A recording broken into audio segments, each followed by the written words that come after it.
What's going on, everybody? It's Captain Robert and crew, and this is Rare Drop Roleplay presents Meteorian Core, episode 18.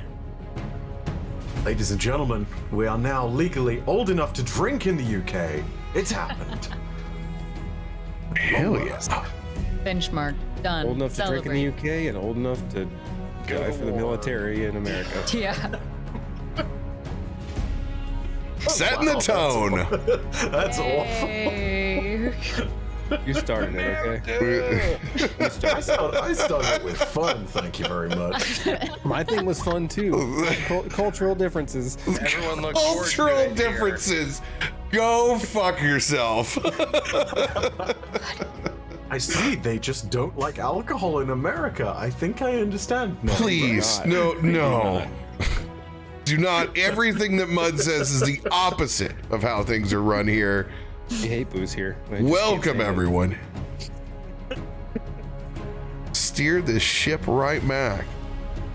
Happy Thursday. How y'all doing in chat? Good to see your faces. It's good to be back. We may or may not burn something tonight. We will see. But we're glad that you all here with us. Does anyone have any big announcements they want to let the community know about for this week? What y'all doing? I'm playing Magic for charity tomorrow. Nice. I'm going to be playing Magic Commander with 3 friends of mine. It is going to be awesome. It will be with live cards using Spell Table. And you'll be able to donate money to St. Jude and trigger ridiculous things that happen in the game, like giving people life or giving them counter spells or making us discard our hands or just wipe the whole game altogether. We've got a whole menu of awesome ways you'll be able to affect our Commander game, and we'd love to see you as we raise money for St. Jude Children's Hospital, one of the best places on the entire planet. Let's go. Can you drop an easy link down in chat? You got one of those? Let me see if I can find one. Yeah, get it for them. Post. All the kids, ladies and gentlemen. Well, I Next guess up. Blam's posting that. Yeah. We've got D20 Deathmatch. We are in our final 2 episodes now as the season wraps up, and it is our tournament fight style. So we've got 4 wonderful champions joining us. It's gonna be great. Is it all the way to the end? Is it 4x4 till your last episode?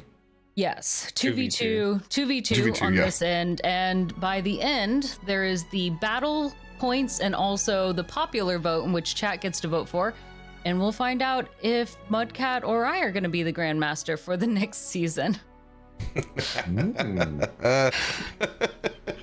If you haven't caught up yet, you can go over to our YouTube, which is just D20 Deathmatch on YouTube, and you can catch up there. It's gonna be shenanigans when I inevitably take over and redecorate.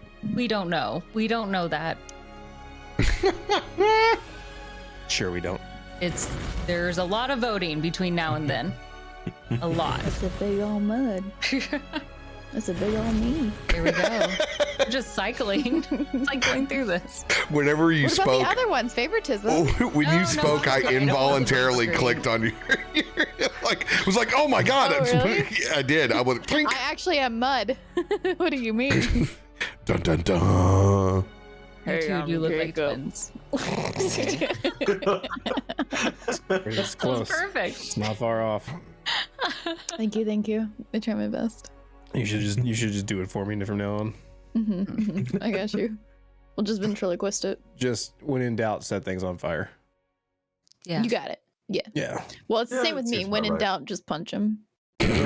Yeah. Anybody else with big Innocent bystander. announcements for this week? I won't be here next week. That's it. Bad. I know. I already told Robert to just put Biddy in jail, and then next week you'll just say free Biddy. Hashtag free Biddy. I'm not Fine. falling for your elaborate put the party member in jail so they can sneak out and grab what has been taken from them. You'll have to What do you earn that prison sentence. Oh, Easy. Done. We'll earn it by going to steal what they took from us. What today's episode's going to be about. Got it. Okay. Go I mean- jail. Did you hear the bit earlier about how Biddy loves to punch things and Jacob loves to set things on fire? I think we're there, you know? Honestly, Jacob's already 3 feet in the door of a jail cell. So, I haven't seen my face.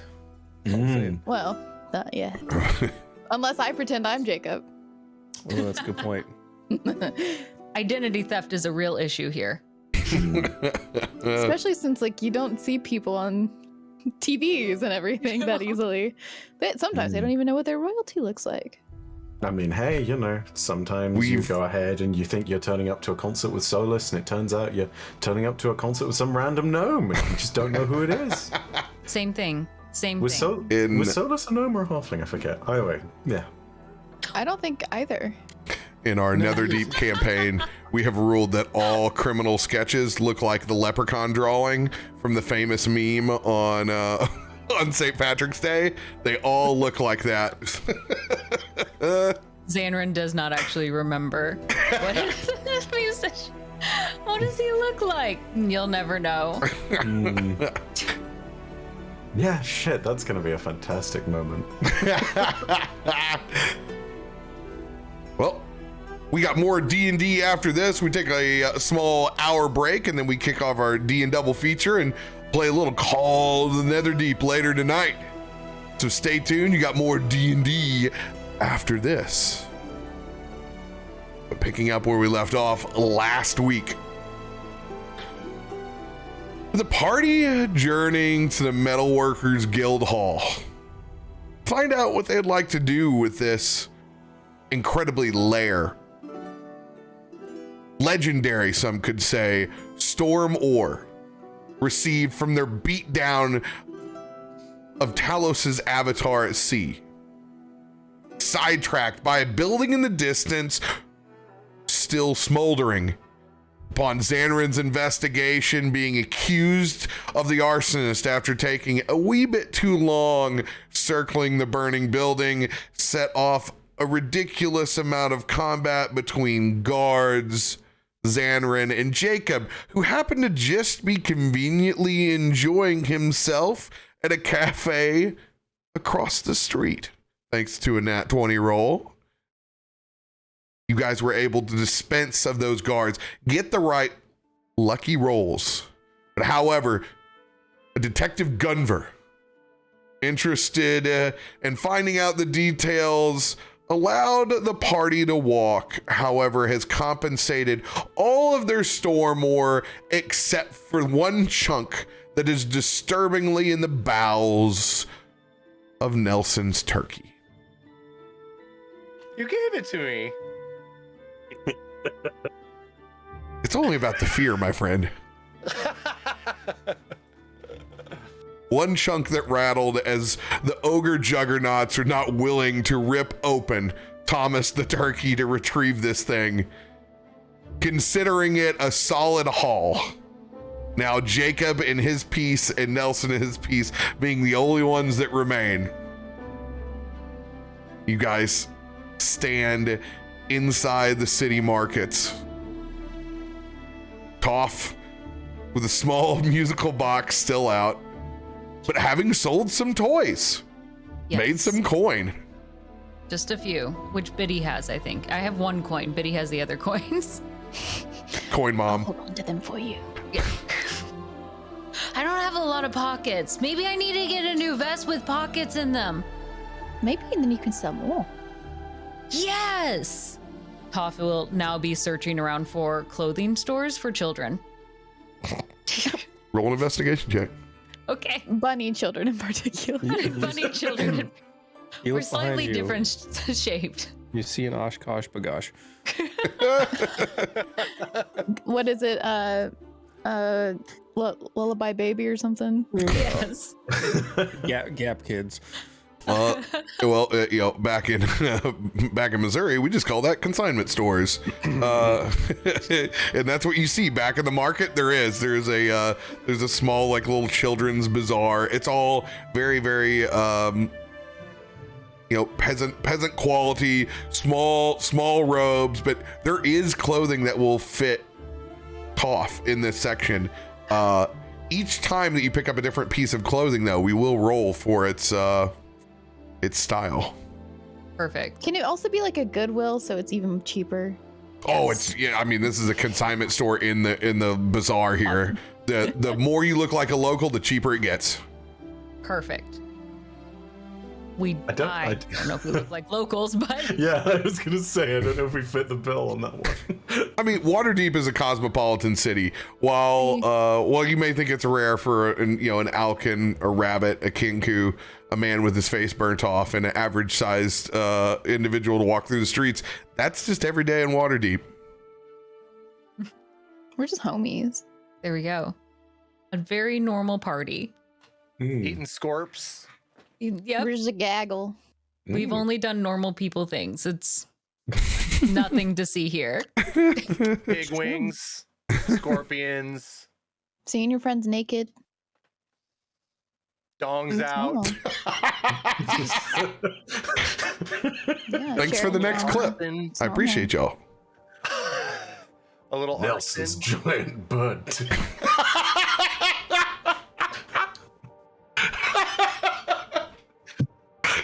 Sometimes I wish I could forget that happened. And other times I'm like, no, it's too good, dude. It's too good. I would like to request a new camera buddy. This guy, no.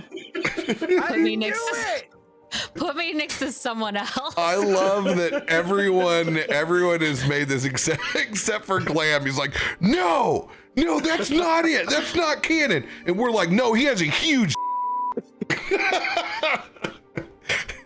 Remember, it's all in the stories you perpetuate.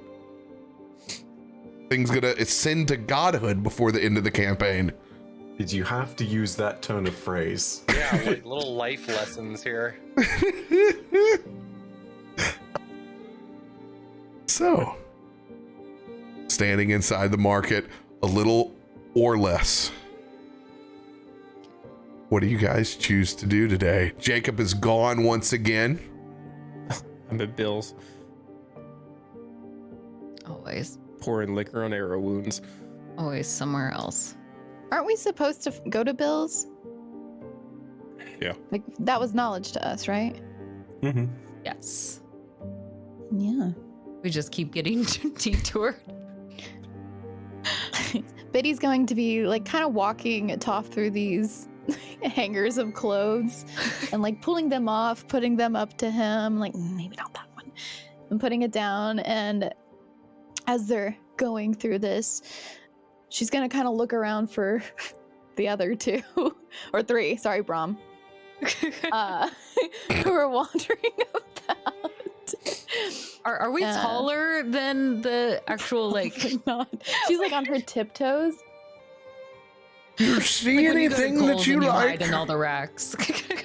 Oh, Toff, do you see anything that you like? What colors does Toff see? Because he's just gonna base it on the colors. Roll a perception check. Okay. I love him. We only care about colors. Anything else That's does how not I matter. chose something earlier. It's by Yeah. the color. See? 16. 16. There is a lot of drab out of it. However, a small selection of pastels do catch your attention towards the side. It could be any array of colors that you imagine, but they are in pastel form. Toff will run over to them and kind of like pick them up one by one, trying to find like the deepest shade that he can. Like these, clearly his nose gets like little scrunched up and everything. And instead of hanging them back up like a good little person, he just drops them on the ground. Like Biddy's gonna be behind him, picking them up and putting them back on the hanger. Elderly woman Sorry, taking the stand. So sorry, please, no. Stung. Put them back on the hanger. If you don't want to put them back on the hanger, you can just hand them to me. Do you have anything cooler like purple or blue or red or magenta or teal? I believe so. She turns around and she pulls out a shirt that is essentially the tuxedo t-shirt of what Merlin's wizard robes it would look like in purple. I hate these types of shirts so much. Mudcat True. used to wear He them does. all the time. Wait, which one? All the time. No, I had the one. It was a tuxedo T-shirt, but it Oh, was a like, tuxedo t-shirt. Yeah. but it was the grandpa from the Munsters, so it had like the medallion and shit. Hated it. Oh, The vampire one. I back that. That's awesome. It He was would a wear dope it with shirt. camouflage cargo shorts. I'm 100% sure she threw it away without telling I did me. not. I'm not that much of an asshole. You can wear whatever you want. I would never throw away your stuff. You just are disorganized. She's unrealistically biased towards I'll be tuxedo completely t-shirts. honest. I had no idea what a tuxedo t-shirt was, and I just Googled it, and now I have no further questions, but I have Like a questions. bikini t-shirt. Those ones are fun too. oh yeah. You can get a bikini shirt by. Now that I've seen, Guarantee. now Someone that I've that's seen worn what a a tuxedo tuxedo shirt tee to a is, wedding. I get it now. For the bachelor party. Why would you? Making Nelson is actually mild judgments. Nelson's actually in the same shop because he wants to find a shirt for Thomas, and figured it would be about the same size as Toff would wear. Perhaps. How big is Toff? Maybe a Hawaiian print. Roll an About, like, investigation the same check. size as Biddy, Yeah. 3 feet. just like more rabbit shaped. yeah. Yeah. His ears make up some of that height. Well, that 20 was so close, Oh. but an 18 is solid. I would Thanks. let your imagination roll on whatever fancy polyester design inside this market. Go ahead and tell us what you pull out. Nelson has just kind of hit the rack and notices they're all very neatly organized by color and size, and is in the smallest area and is kind of like drab, drab, drab, drab, drab, and then somehow uncovers a wonderland of a Jimmy Buffett tailgate party. And there is a flamingo Hawaiian, a palm tree Hawaiian, there's freaking penguins dressed like Santa Claus Hawaiian shirts. There's everything you could possibly imagine. And there is a shirt that for a holiday that most people don't wear shirts for, but that is Thanksgiving. It is a turkey covered Hawaiian print shirt. It's got turkey, it's got stuffing, Yeah. it's even got the beet mold. Cans of Cranberry cranberry sauce. sauce. Yeah. Cans. I want this shirt, dude. This is Alton Brown has this. I'm like episode 14 of Good Eats. We're gonna sell it as merch later. And Nelson immediately just like yanks it off and like kind of like holds it against Thomas and is like, "Oh, it's pretty good." That's a solid shirt you got there, man. Yeah. Yeah. I think we're gonna slip it, maybe try and slip it on to make sure it fits. Go for it. As Okay. one does. Thomas slips into the Thanksgiving themed Hawaiian print shirt. No words I never thought I would say in that order ever. And he loves it. He ascends to the top of Nelson's lightning staff and is just kind of like proudly perched. Whoa, he really likes his digs. So how much for the shirt? And he extends out for exchange of coin. You guys are currently at the wealth status of, I believe, comfortable. So you have more than enough for anything that you find inside this. You guys are at modest right now. So you run through about a gold piece a day. So that's like, you can cover all your meals, and you can buy, simple things, and most of the stuff in the market you'll be able to cover. Cool. Excellent. Thank you, man. Currency is exchanged. Thomas is feeling proper. Thomas the turkey is now dressed as dinner. Mm-hmm. Oh no. He is the fate now that he escaped. Well, He he's is the also dressing. dead, but in a different form. That's kind of morbid, isn't it? That he's wearing. That's what I'm saying. Sure. So, It's fantastic. dark Well, I mean, sense not of exactly. We have shirts with like little humans on them. Not dead humans. We don't Zombie eat shirts? people. I got we, some band t-shirts. we don't Please get go to your eatable. closet and bring me your zombie shirt. Show me that you have this. I left it at Glam's. I mean, technically, this is the turkey from Christmas Vacation. It's been reanimated. Had a good run. Yeah. Anyone else doing anything inside the market? I have a question. It's more in relation to the burning building and The smoldering going on? Yes. when I do the psychic investigations and whatnot, did we have a rule that that it's very visible, or is it only visible to people inside that circle? Rephrase your question on the psychic investigation. So, you know when I drop a ceremony, and Yes. I'm trying to look for, imprints of the past and everything, and trying to investigate everything along those lines, how visible is that?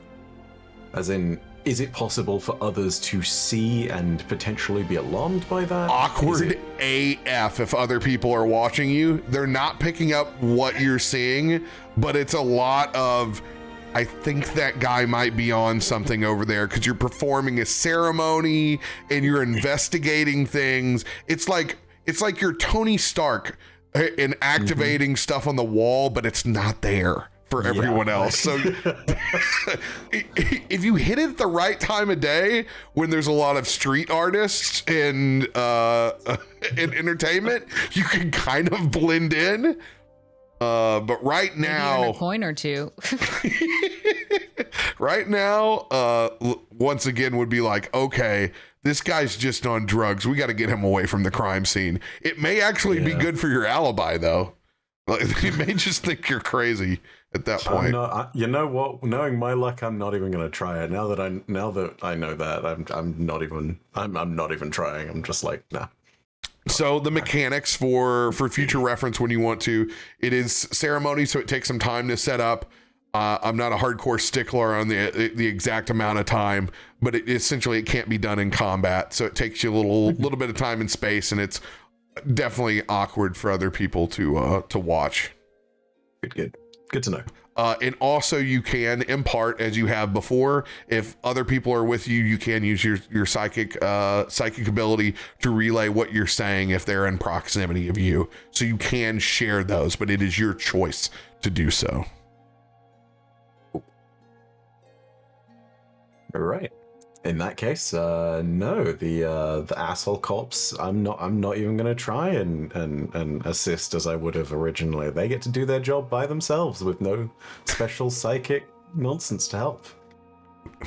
I will not be their mesmer. It takes a while, but finally Brahm finds a park bench while everyone else is shopping.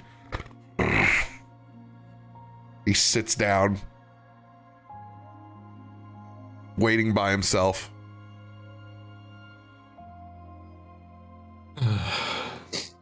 Sorry, Brom. It's not your fault. Could happen to anybody. You know, for the longest time I've sat by and I've had a simple rule. I will not fight for others who wouldn't fight for me in return. And I feel like I broke that rule today, or at very least I showed myself that I need people to prove that to me first. You guys immediately helped me when I fell out of that portal. No such luck from the wonderful guards of Waterdeep. They're just scared like everybody else. Brahm's been holding on to one of the flyers. It's not the first building that's been burnt. A lot of people's livelihoods on the line. Factories are the lifeblood of Waterdeep. Yes, it took no time for them to turn what was an arson investigation into civil forfeiture. Again, sorry about the ore. Easy come, easy go. Who knows? Maybe we'll actually get lucky and see it again. Well, at least Nelson still has his, even if it is currently in the piggy bank of Thomas. Who would have known that would be the safest place? Put all my valuables inside Thomas. He has a bag of holding. Oh no! It's not the turkey of holding. Oh my god, yes. Just make him eat a bag of holding. And then just put his mouth will be in the bag. It's not a bad idea, and it's really nice that the purse walks itself. Yeah, right. Smuggle him With in. that piece of ore being the first piece that you've dropped in, you realize there is a void, a chasm inside the magic that has animated Thomas, and he is in fact a bag of holding. Yeah. Holy shit! Nice. How could you ever disagree with this logic? That's phenomenal. You guys need anything? I'm gonna go get something out of Thomas. You elbow deep in him. Oh no. Here's Also the imagine that you just tell him what you want and he regurgitates it out. He can just sort it out inside him and he knows. And here's the deal. I was thinking more like Magic 8 Ball, where you shake them and then it. A random item is deposited. Yes. Nothing bad happens, but when you do reach into Thomas and into the void, it's like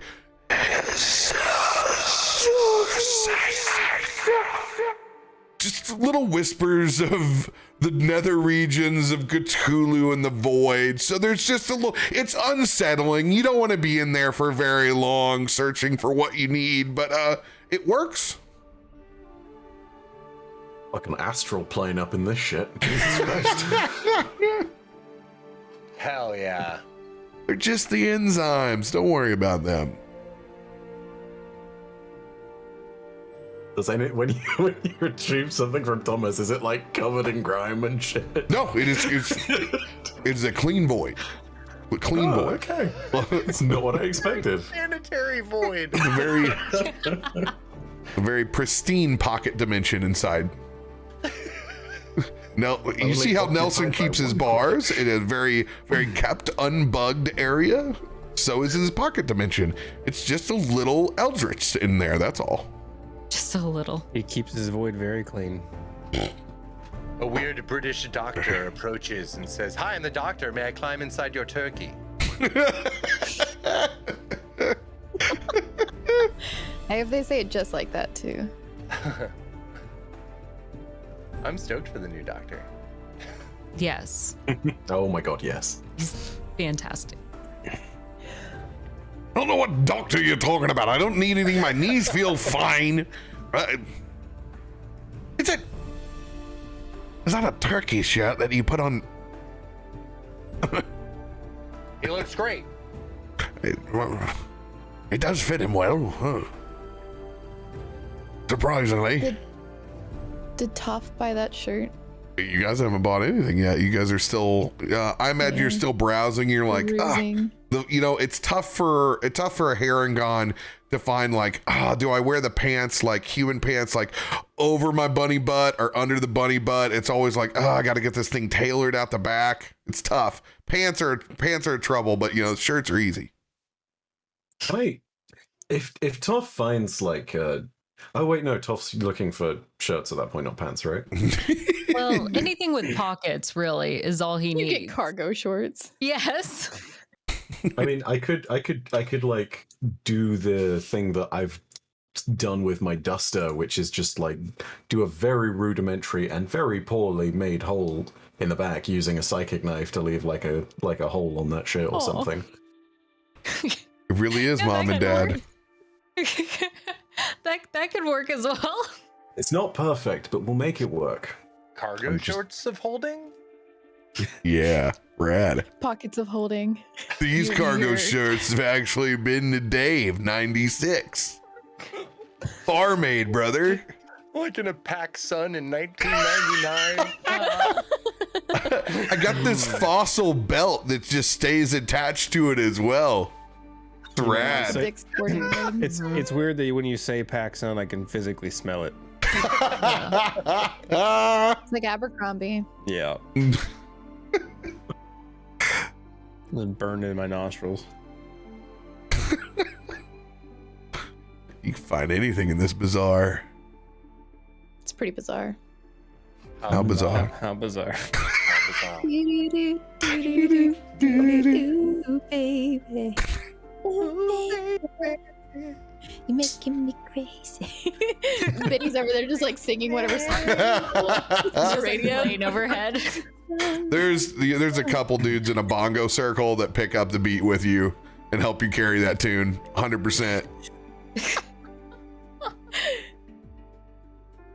Toff, any other shirts that you're browsing for after the pastels? You were trying to look for something darker. The Merlin Wizard. Yes. Oh, I'm sorry. Something without print.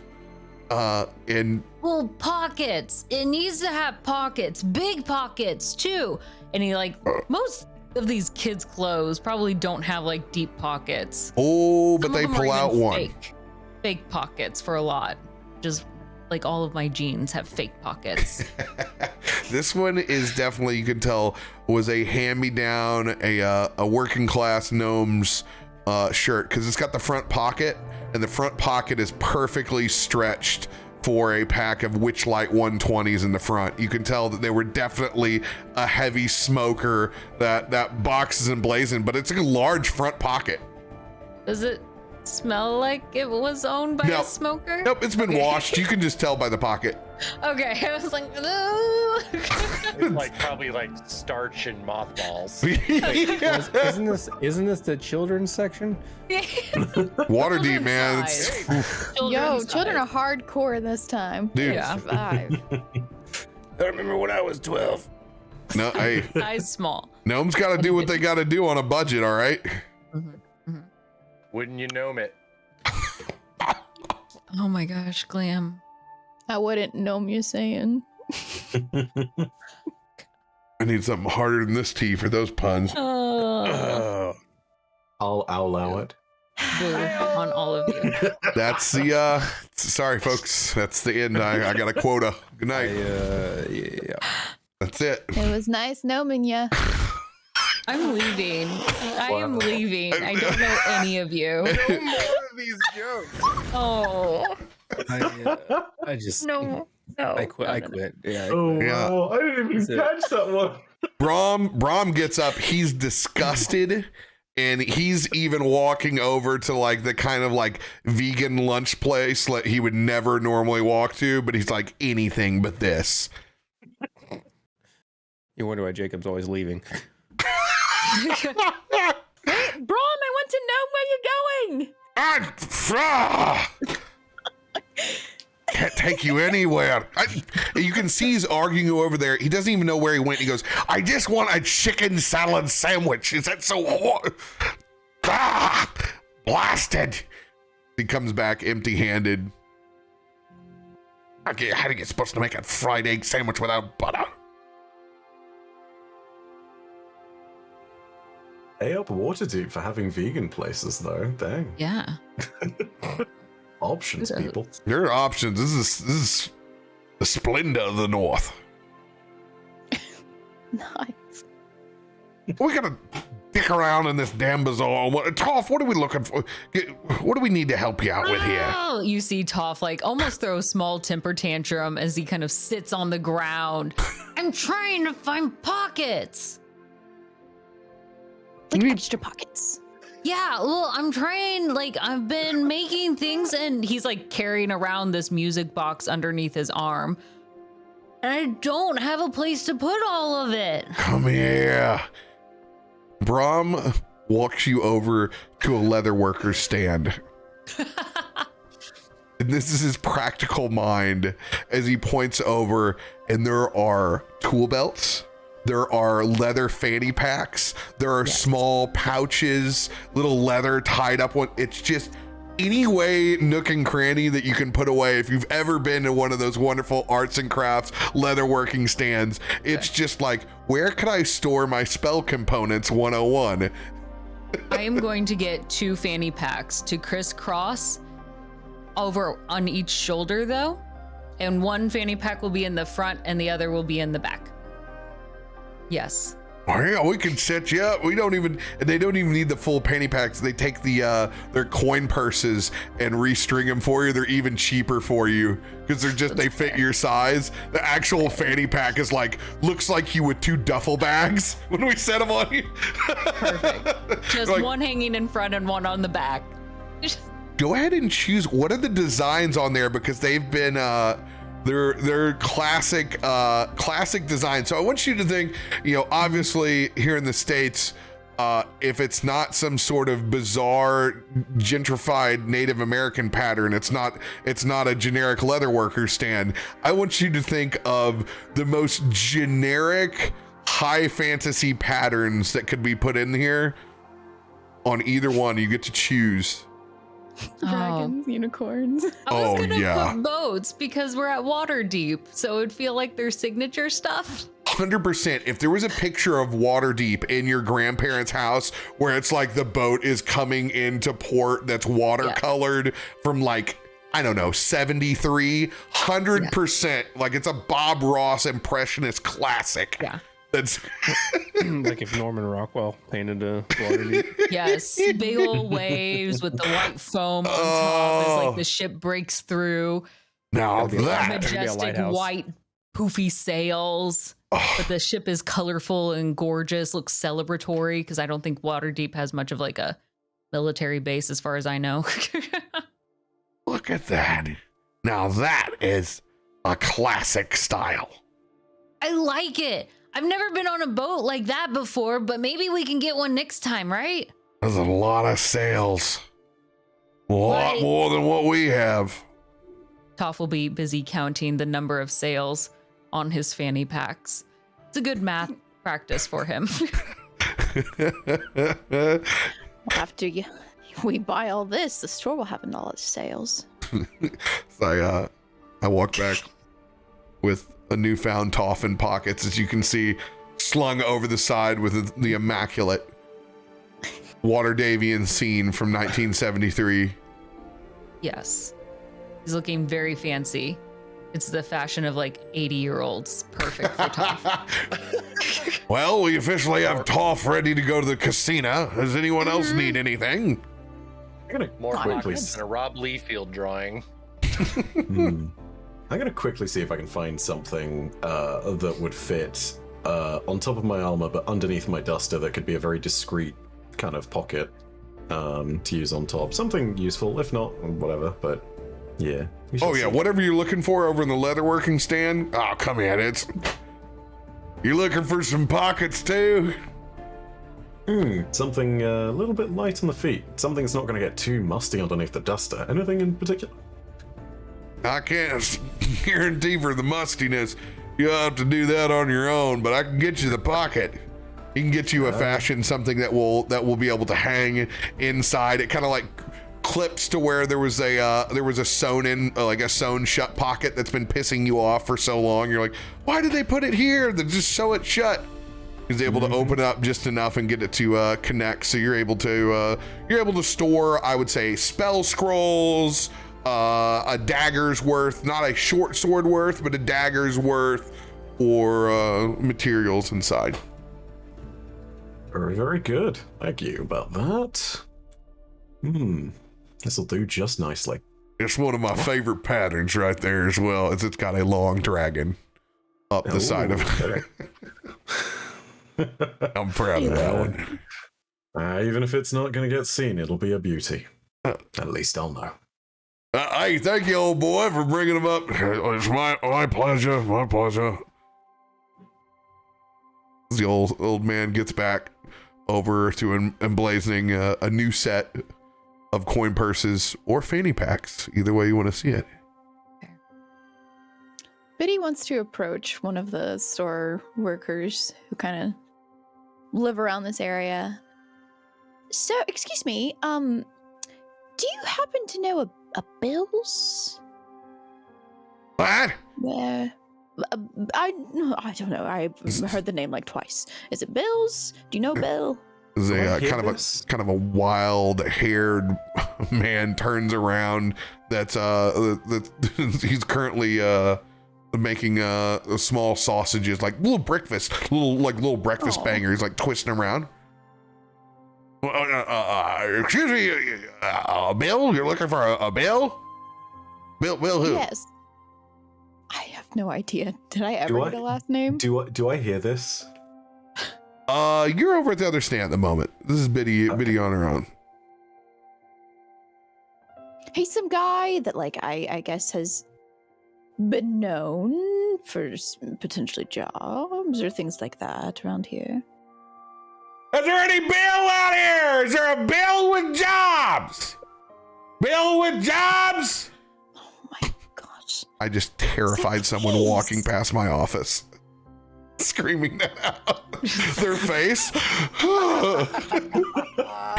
Is there a Bill with jobs? I'm not Bill. Please. Surprising to some, that guy was actually called Bill. Bill.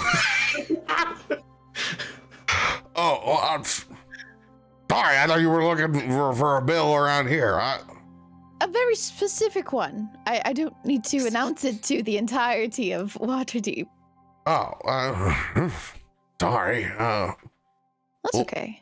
We all What? make mistakes. What's your Bill do that you're looking for? As he keeps twisting the little sausages, kind of got the I'm not Doc Brown entirely hair sure. with his worn out apron.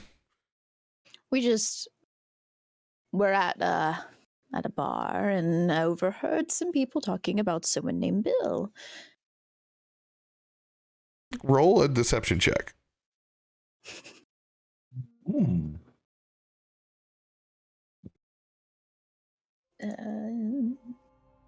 Not good at that. 12. These are just flat rolls from the sausage maker.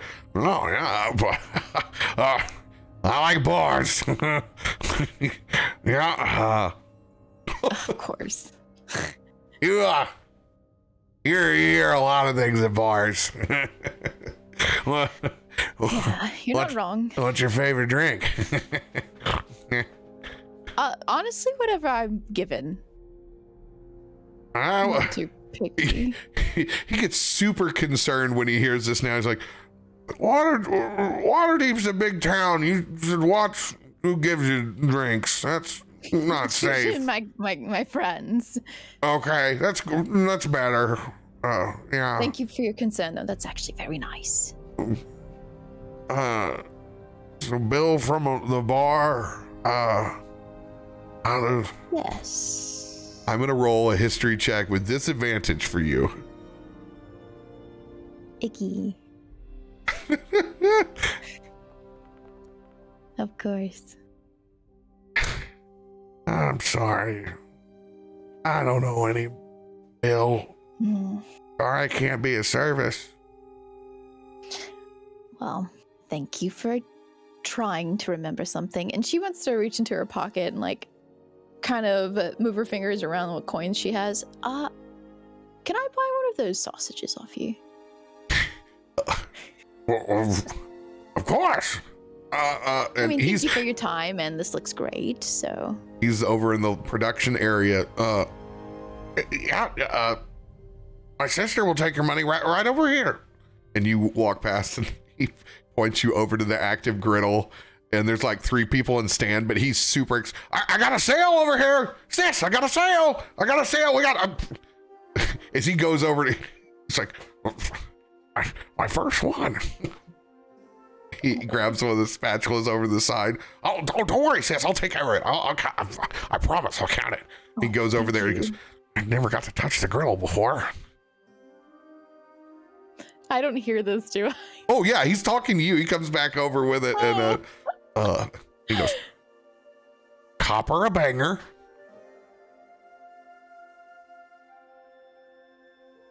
Excuse me? Copper a banger. As he points down to the little banger sausages. I love that this guy is using British slang for this. This is fantastic. Over Biddy's head. What? Not that a lot goes over her head, let's be clear. What else do you call a short, fat sausage like that? A sausage. Oh, that's a banger. Or sometimes a little smoky. No, smokies are smaller. It's like just like a little knuckle like that. All right. Well, I will now take this new term, banger, with me anytime I see something like this. And he rolls up. It's like a little thing of parchment paper, kind of like rolled in a cone, and he folds the bottom of it. Now hold it this way so the grease doesn't come out. Oh, And he hands you your thank you. your cone of bangers. Got 3 little banger sausages there, and it's convenient to eat bunless, like World's Fair style. Except they don't give you the holding 'em, glove. like 2 in one hand and 1 in the other. And she, thank you so much. I really appreciate this. And Thank you. have paid him and stuff. Well, I hope you have a great rest of your day. And if perhaps you might hear something of a bill. If I hear anything about a bill, you stop back by. I'll make sure to let you know. You're easy to spot. It's because I'm pretty average sized, right? Everyone can see me. Oh, average is the last thing I would say. That is his deception roll is 17. Oh, there we go. Oh no. What would you say? You don't know. Well, I mean, if he said that to me. I mean, Right? I can ask a question. it's small talk. He says that to anybody that would come back over to the stand. I'll make sure and see you. Yeah, Oh, okay. this dude's gonna forget Alright. by the time it's dinner time. I figured. Okay, so then Biddy's gonna like kind of awkwardly like, thank you, like with the sausages. Enjoy the and bangers. I will enjoy these bangers. And she's gonna turn around and just walk toward her friends and like wave the sausages in the air. I copped some bangers. Brom is there like that. Oh, Brom. Okay. There's 2 left. Are those thank worms? you. Yes, please. They're a little Worms. phallic, that's for sure. And she's gonna just start like moving the. Well, maybe from what you're used to, but they're not Nelson sized, I'll tell you that. Aw. Is she basically doing like the Ramsay Bolton thing with the sausage? Biddy is going to push these next 2 sausages just into your hands and just kind of like, I need to walk away. Mud, since you're across from the scene, I'm gonna set you at a similar sausage shop that's kind of a catty corner, and it's there's no griddle here. It's purely manual sausage warmth over on this side because we are in the north, and someone that's been there and experienced a actual hand warm sausage stand. I'm gonna let you be the NPC. Oh, great. Sausages. Get your sausages over here.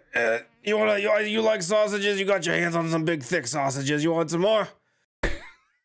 What do you look like, Mud? He's big dude, blonde hair, kind of balding with a thick mustache, and his shirt's too short, so his stomach is literally hanging out a little past the hem of the shirt. Oh. He's got an apron on, but it's also too narrow, so you can see like the sides of his stomach spilling out of the shirt, but not the middle. Yeah. Oh, Sausage is much longer, but thinner. Very. You want your long, thin sausages. They're better than the thick ones, because they're longer. They could go further inside your mouth. oh God! I can. What, nobody wants any sausages? And there's just Lizard language. there's 3 people back behind him that are they're hand warming them up over there. There's just no griddle. It's just friction on meat. Yeah, this is how we do it over here. Listen, come back behind the booth. I'll show you the process. You see, Patty here's got her hands on the sausages. She puts her hands on all of my sausages. how many red flags and like She touches all of the sausages and she warms them up with her hands. She's the fastest in all of Waters Deep. As the party all She can finish a sausage in 20 seconds. begins to inch away from the stand to where they can only hear him in the distance. You gotta watch out for some of these vendors. Some of the street meat's just wrong here. Can I? Can I?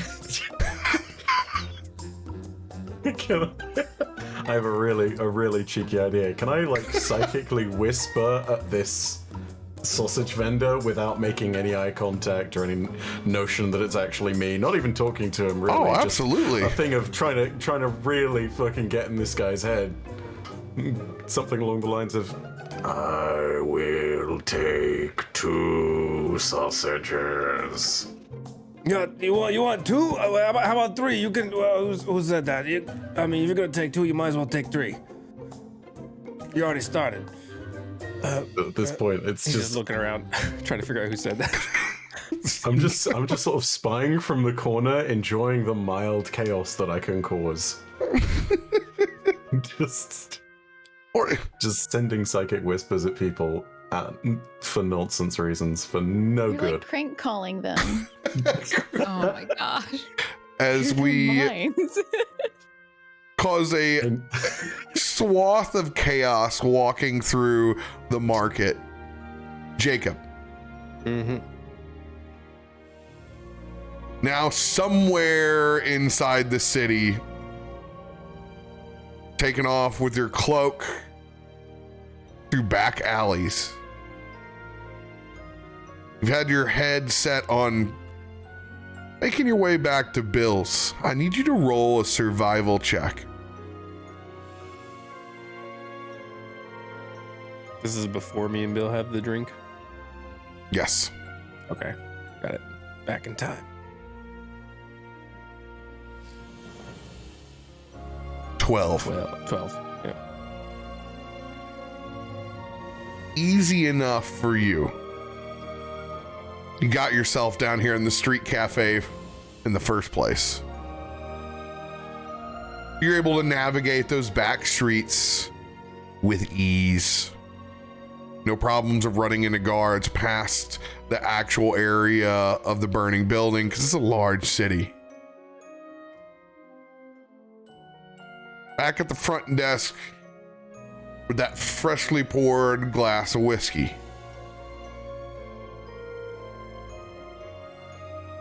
So, what do you want to tell me about your adventures today? Well, I'm not sure how much I should tell you. As he's gonna he'll take a drink and then pour some of it on another arrow wound. Smart man. Probably smarter than what you got yourself into today. Well, it was not really my fault. You see, you remember my friend, the bird? Yeah, I remember. We got a couple of them. Yeah, well, the not the tall one, the other one. The twisty head. Yeah, one with a trench coat. Yeah, that one. Well, you know, he got himself in a little bit of trouble sticking his nose where it didn't belong. And so, yeah, well, long story short, you know the guards in the city? In any city? No, I really don't. You're telling me you never been mixed up with the guards at all? No, I just never been harassed for showing up as a bird before. That's all.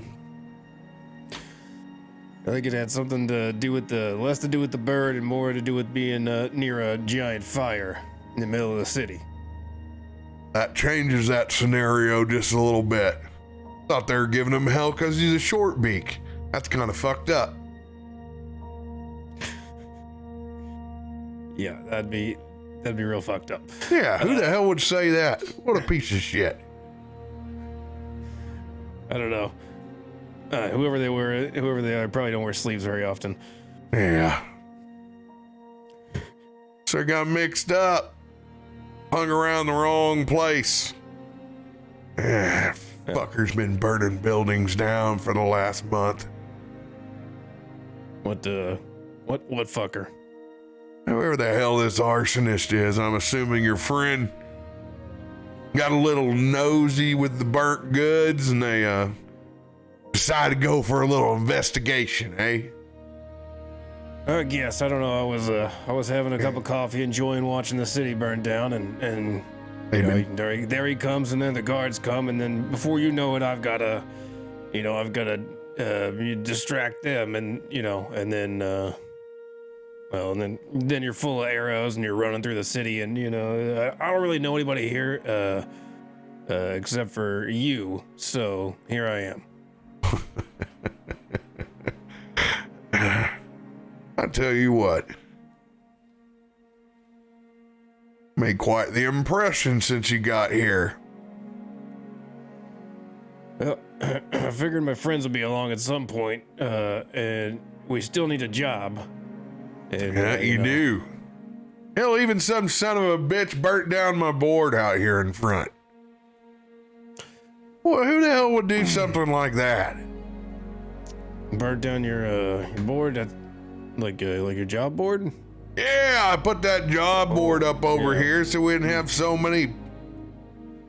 It's a easy, confined way for a lot of the folks that taverns won't let in and show them they got some job postings.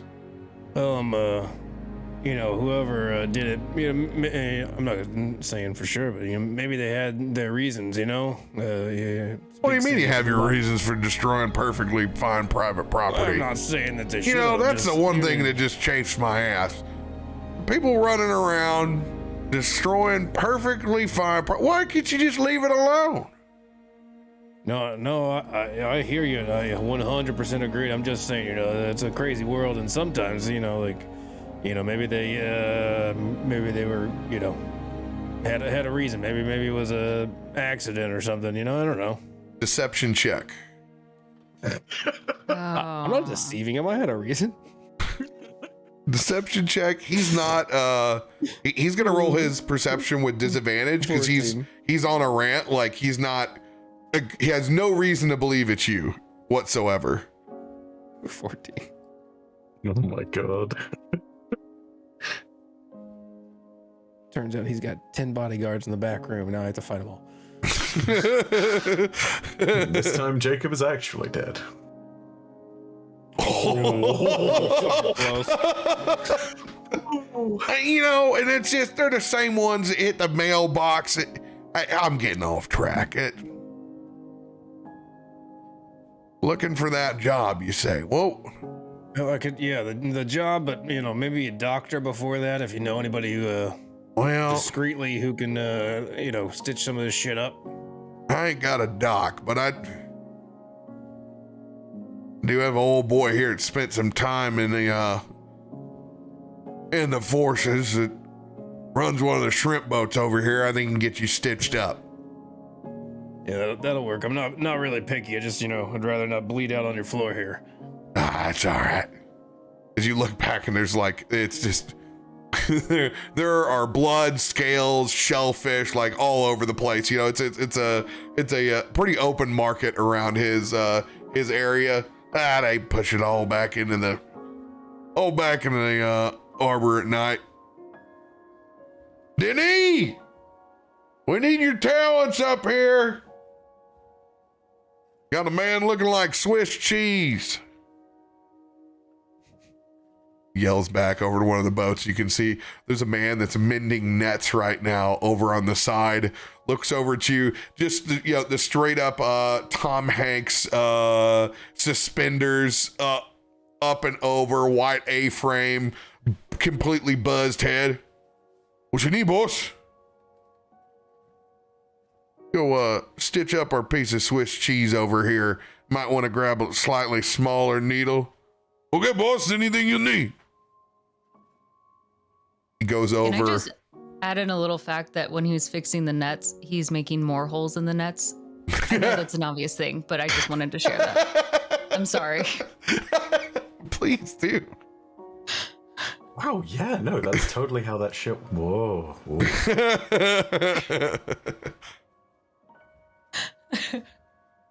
The rest of you,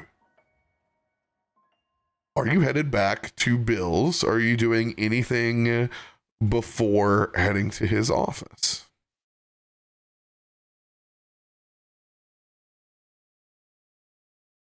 Toff getting- will happily be distracted by any shops as they're going through trinkets that look shiny, artwork that he's never seen before. Like being in a city, especially like of Waterdeep, that is so diverse, it really blows his mind. And he's just like at a festival. Like to him, this is an absolute party to see everything here. You've been taken to the first metropolitan mall of your life. It's Yes. you're 12 years old and you're getting clothes for the new school year. Yes. He's looking for all the cool colored folders, pens. You get a Yes. trapper keeper of a goalkeeper battling an alligator on the front. Trying What's on to my pencil case, though? That's the real question. Oh, the pencil case is a tennis player versus an entire bull on the other side. Naturally. This is every boy's trapper keeper from Perfect. 8 to 12 in the States. You just reminded me of like the super Swiss Army knife pencil boxes that have like the pop out sharpener and the little Yeah. notepads and the eraser in the little drawer. 64 Everything. crayons, rich kid.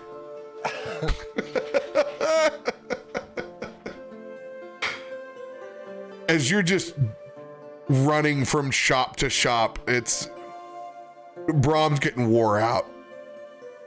Toff will, each time he goes to a shop, like looking for something, and he'll find whatever he thinks is the coolest thing there and then give it to each of his different party members. So like Sam will get like this pretty dream catcher that he found. You know, Brahm will get a t-shirt that he thinks is really cool. Oh, please tell me, what t-shirt did you think that Brahm? I need to know. As you hold it up and Brahm looks at it for the first time, what is on this t-shirt?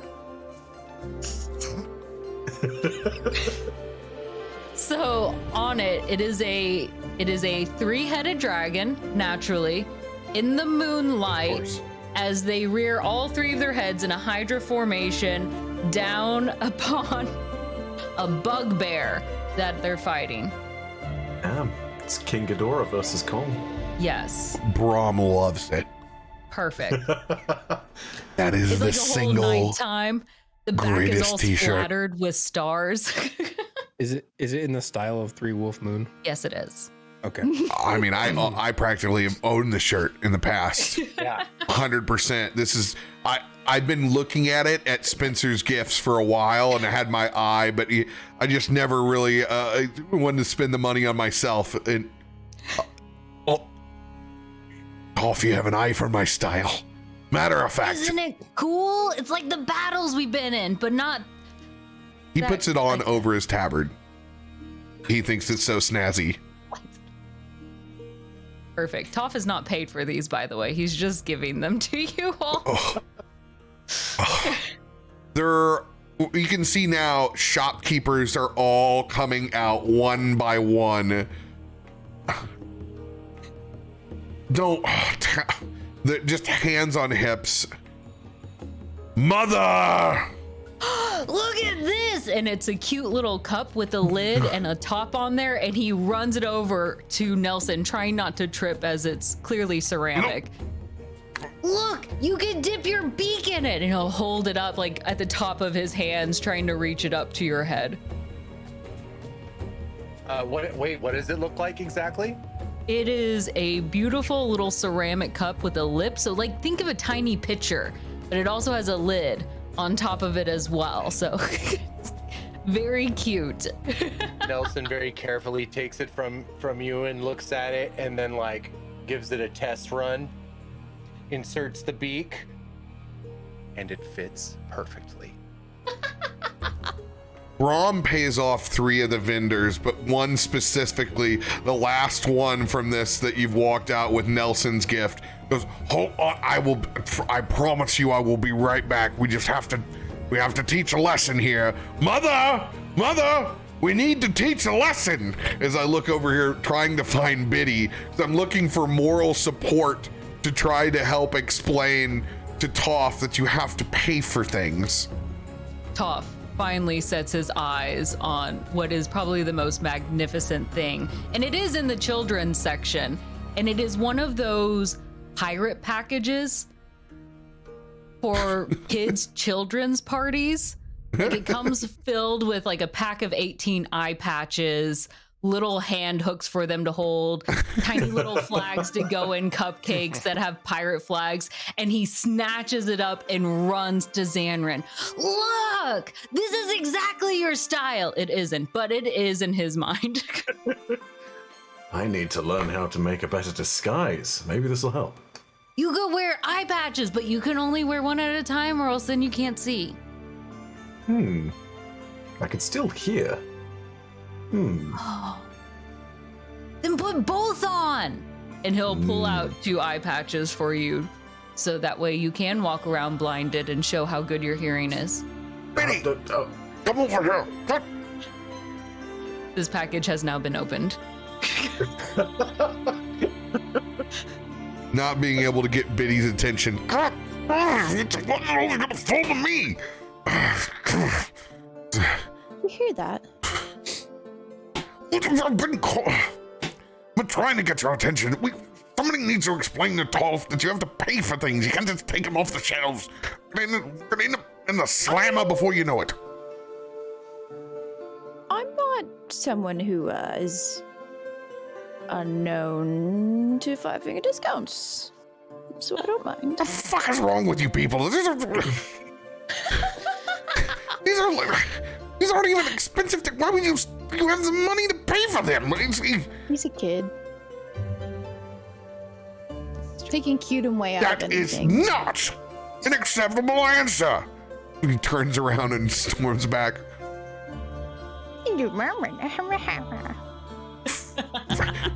Fucking degenerates.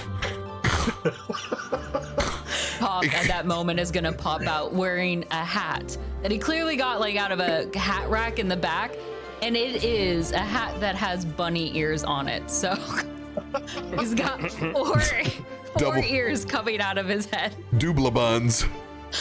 Can I get this? They're gonna think I'm an alien or something. When you say that, the hand on your shoulder from Brahm comes down. It's that stern, we need to have a talk. I'm an alien! And Toff is going to try to He can't even hold it. mesmerize you with the ears going back and forth. It's an auto success. There's nothing I can roll out of it when he looks. It's just too, it's 100% disarming. Yes, I know. I understand this is your first time running through a big city. There's a lot of stuff here, and it's cool, isn't it? It's nice to run around and look at everything, but you have to, you understand that this is how people make a living. They need, it's not for free. We have to pay for it with these. These things, you gotta use your coins. That's it. I do have one, and he's gonna pull out the one that he held on to from the ogre. Okay, now, this gold. Mm-hmm. This gold is worth a lot of money. Okay, if you pay for anything, just let us know. I just don't want you to get swindled. Okay. Expect change back. Do I go up to them?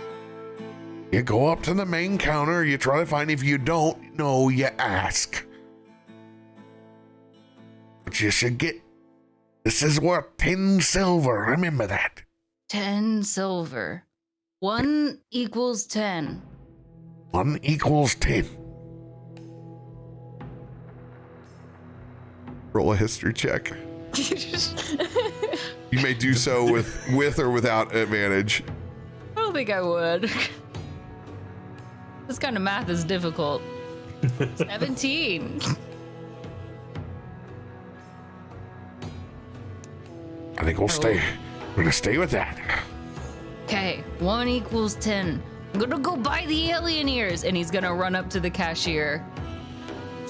And Toff is just going to make a bunch of alien noises, speaking alien to the cashier. Bark, bark, bark, bark! And he's gonna toss his coin down on the counter. Well, Ma, don't you have a special rabbit here with you? As it stares back. The peace sign. It's just like some very old Southern lady. I've never heard such tongue before. Eep. Biddy's gonna be walking up behind this situation and like kind of putting her arm around Toff, but not as like a buddy, but more like a mom. Yeah, you know, honestly, he's very special to us and such a cutie. Zap! And he's gonna pretend to shoot an invisible blaster. See? Quite a marksman as well. Very creative. You know? How couldn't you be with 4 ears? Just think of the things you could hear. Toff is going to try to use his brain power to hear with the other ears, thinking that he can connect with them. Now for the hat. And we got to calculate in the invisible blaster. We can't forget it as well. As she says with a smile, she's looking up to you. That's going to be 3 copper for the hat. And the invisible blaster. Toff is going to have his nose sink below the counter and just kind of glare at the coins because this is not the math that Brom told him. See, we break. Oh gosh, it breaks down even further. There's 100 copper inside the gold coin, Toff. I don't know if you can hear me right now if you're on a different planet. Meep, meep. And he's going to like hit the coin on the table, doubling down on his alien speak. Meep, meep. My word, Apparently I'm a Muppet now. I'm sorry, I don't speak alien. Sorry. The Claire. travel to get here must have been far and wide. And she takes the coin. Are you accepting the transaction of the 3 copper for the hat and an invisible blaster? I was laughing at my own stupidity. What coins do I have?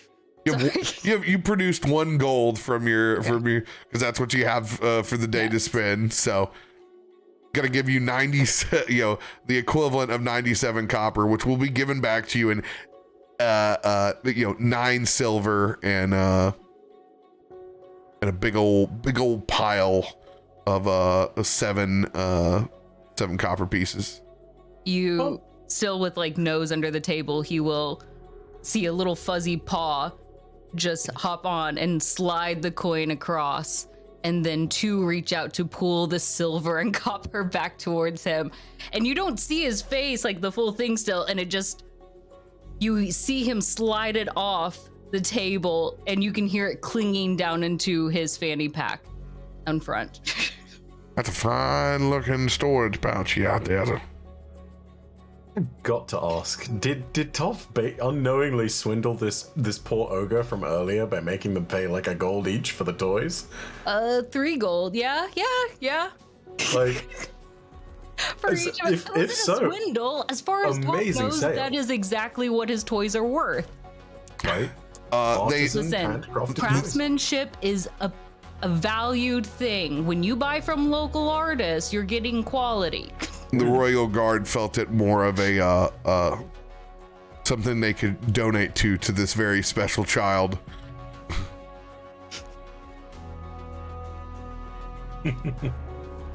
And then Toff will run out to the back of the store, and you just hear the coins clinking as he hops out. Oh, bother. Thank you. But he's gonna follow. Thanks, Mom. Yeah, whatever, Dad. I didn't sign up. Mumbles underneath his breath. Thank you. As she kind of waves as you leave this very eccentric shop. Thank you. Clear from being under the the faithful gaze of all the shop owners that you've been 5-finger discounting from unknowingly. I would actually like to look for one more store, realizing that I hadn't gotten anything for Jacob yet. Toff is going to look for a jewelry store. Not so much of having looked for a store. You've been in through a bunch. You can manifest one item that you have searched for that screams Jacob as you've been through these shops. Perfect. We go into a store that's very much like Claire's or icing, like cheap jewelry made for middle school girls.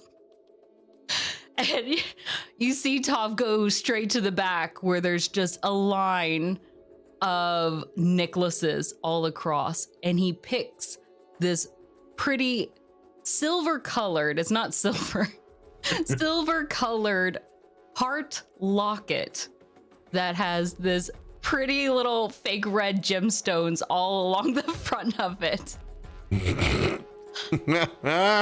He'll hold it up to the rest of the group. Look, because he doesn't have his other one anymore, so I thought I'd get him another one. I think he does have it. It's just burned into his he can never get rid of it now.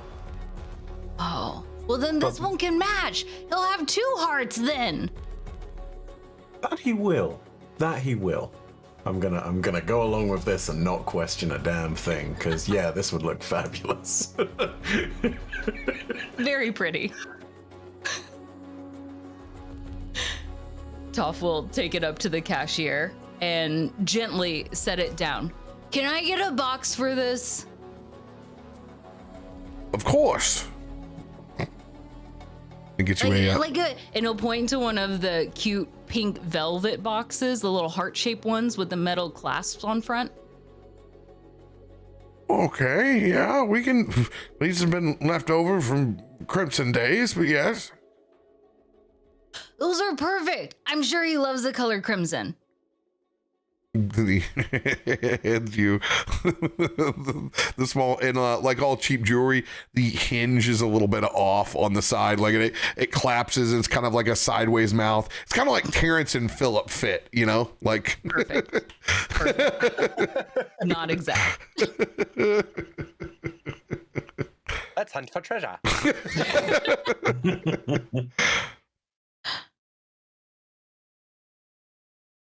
You join back with the rest of the pack. Anyone else need to do any shopping? Gonna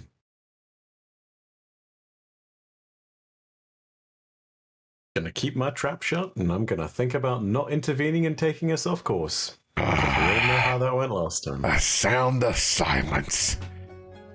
To Bill's we go. Nelson's been out in the street. You hear as he's just feeding all of his belongings into Thomas's mouth. The void speaks. Bag, and then he looks as y'all come out of the store like, you know, at least nobody will be put anything in here. Nobody will mess with us.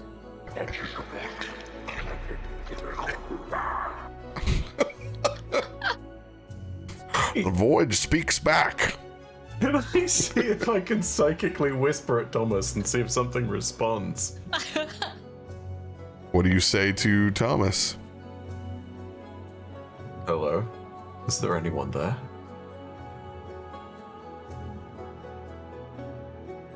Someone is.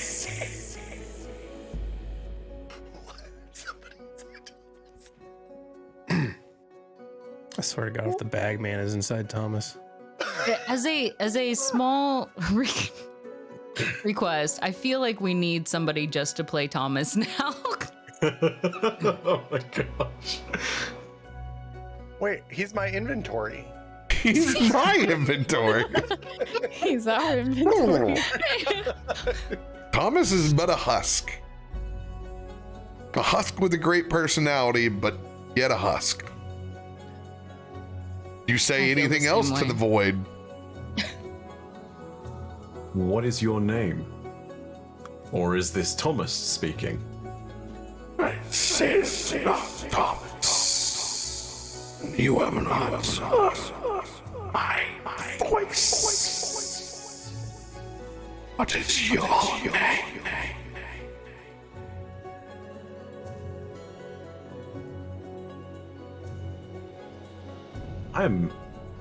I'm not gonna. Sorry, could you repeat what was said? I couldn't quite hear everything. It was you asked for the name, right? For my name. What is your name?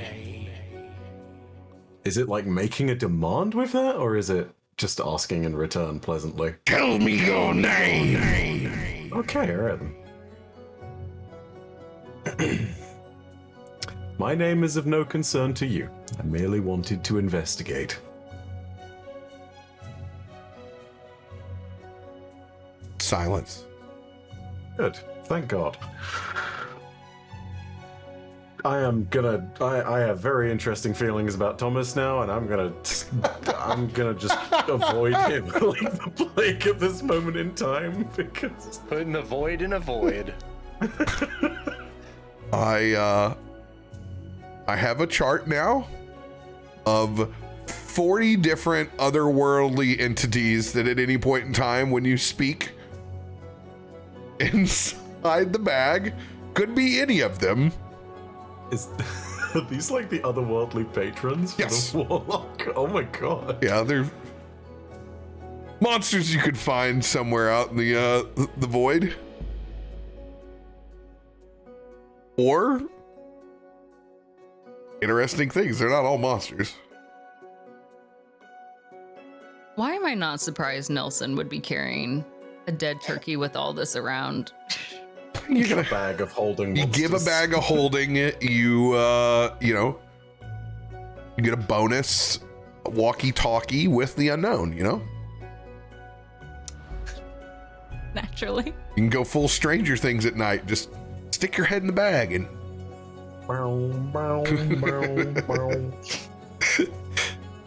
walking, talking. You all Sometimes squawking. sometimes squawking. Holding. You all finally arrive down at the docks in front of good old Bill Shale's office.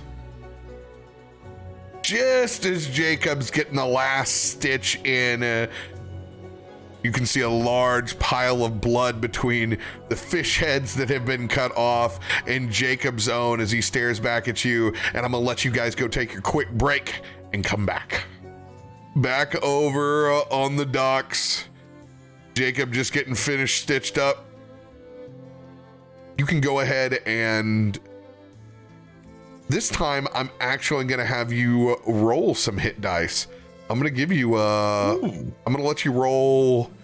You had a lot of holes. Like I'm gonna do a medicine check +4 for this dude. He's not bad. Is this a short rest I'm getting? Yeah, this will be like a short rest from you, but I'm not gonna give you all your HP back because he's not actually healing. Go ahead and roll 3 of your hit dice.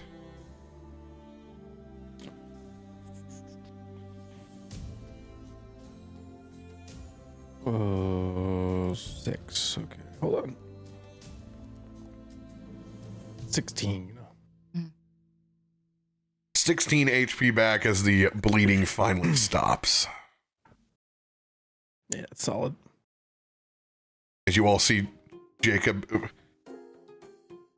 getting taken care of. Appreciate you, Denis. Oh, look back. We got the whole band back together again. Yeah, it's about time you guys showed up. I'm going to very sheepishly walk over in Jacob's direction, and I'm going to, with all the acknowledgement that I am the cause of the many Swiss cheese holes, I'm going to remove my spell scroll of Phantom Steed and just pass it over to him and just sit there and be like, for the next time, I need you to make a fast escape. Apologies. Don't worry about it. I think we handled that the best we could. As he's gonna hand you whatever's left of this bottle of whiskey that he's been drinking and pouring on his wounds. I'm gonna as you make that statement, I'm gonna look at the remaining Swiss cheese holes and I'm gonna be like, "You sure? Are you sure about that?" Oh yeah, he just finished up, so they'll be fine. Okay. Then I'm gonna take just the tiniest swig of that whiskey, and good news is they didn't damage the money maker, as he points to his face. well, if that ain't the half of the story. Well, it's half a face, I guess.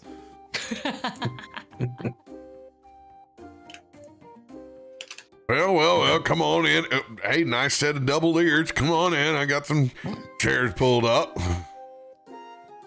Toff will walk in on his toes, still being an alien, and he's gonna notice Jacob. Where have you been? Here, bleeding. What are you bleeding for? Because Zaynrin got me shot. He's gonna spin around at Zaynrin. When did you do that? I didn't shoot him. It was the gods. For a moment, you're gonna see his face look up to the sky, completely baffled, losing his attention span. Toff will go find his seat next to Biddy. As She helps, Brom walks, scoop you in under the table. as Brom walks past, I'm going to offer him the remnants of the whiskey. Thank you. As I take myself a pull, but I make sure to save some for Mom as well. She makes note of that, and she's like, "Odd. Thank you." You're very welcome. She's gonna pour the rest. But seriously, what did take you so long? I feel like I've been here a long time. Yeah, hell, I've left for lunch back at the boar's nest and come back, but good thing was you still had plenty of holes to get stitched up, so worked out all right. But he's gonna look at Toff and Thomas and just, well, we had to stop for some exchanges. Toff will just look at you big wide-eyed with his 4 ears. And Thomas is doing a little spinny dance on top of Nelson's staff. Jacob is looking at the Thomas, and he's gonna look at Toff as you're staring at him. He's gonna stare back at you. Thinking this is a game, Toff will do a staring contest with you. Constitution saving throws. He's gonna stare at you, but he's gonna go try to make you jump. Thomas I will do win. the same back. Thomas, Damn. what'd you roll? 6. Come on. Yeah. That's right. In the staring, you do the little pull to try to scare him. Toff does it back to you, and you fall backwards out of your chair. I have been drinking. Jacob blinks so hard his eyes never open again. I win! Toff just kind of announces it from the floor. There's a fucking devil child. I swear to God, he's gonna kill all of us. You have no idea. We set the empty bottle up on the desk. But what's great is Bill's come back from the bar and he had them party cut the 2 sandwiches they have. So there are small little mini Reubens and mini club sandwiches that he's brought back for everyone. So it's like each sandwich has been quartered and and put with obvious bar toothpicks that's come up from there with the olives literally from the bar tray. I was able to put together a little snack platter for y'all. Figured you might be hungry. Yes, actually. But he's reaching and just starting to eat, ignoring everything. Bar food's great. Boar's Nest ain't nothing to fuck with. Like, it's pretty delicious. Not bad. Good solid bar Reuben. Good good ratio of meat to Swiss cheese and Russian dressing. Not bad. Actual Mira, rye she's like- bread. She's finishing one of these and she's so. Goodness, how do you make that? Boar's Nest's always been known for Reuben. Has a hell of a Reuben. Club sandwich ain't too bad either, but you gotta make sure that it fried the bacon fresh. I don't fuck around with no club sandwich with hour-old bacon. Now that should be something you consume over street meat. I agree. So, we're all looking for some employment, aren't we? Well, I just happen to be looking for some more to be brought up. Going to psychically whisper Jacob and Biddy and Brom. And I'm gonna drop the reminder within the psychic message to say, remember, he was very shady and shifty about not trying to tell us what he wanted us to look for. Let's keep an eye out on this one. But he's just gonna look at him and nod her head. I'm so sorry, by the way, to Clam and Becca. I don't know if I trust either Nelson or Toff to not immediately respond verbally at yes. Smart. It is very smart. Oh, it's a gamble. We're not playing D&D, buddy. Roll the dice.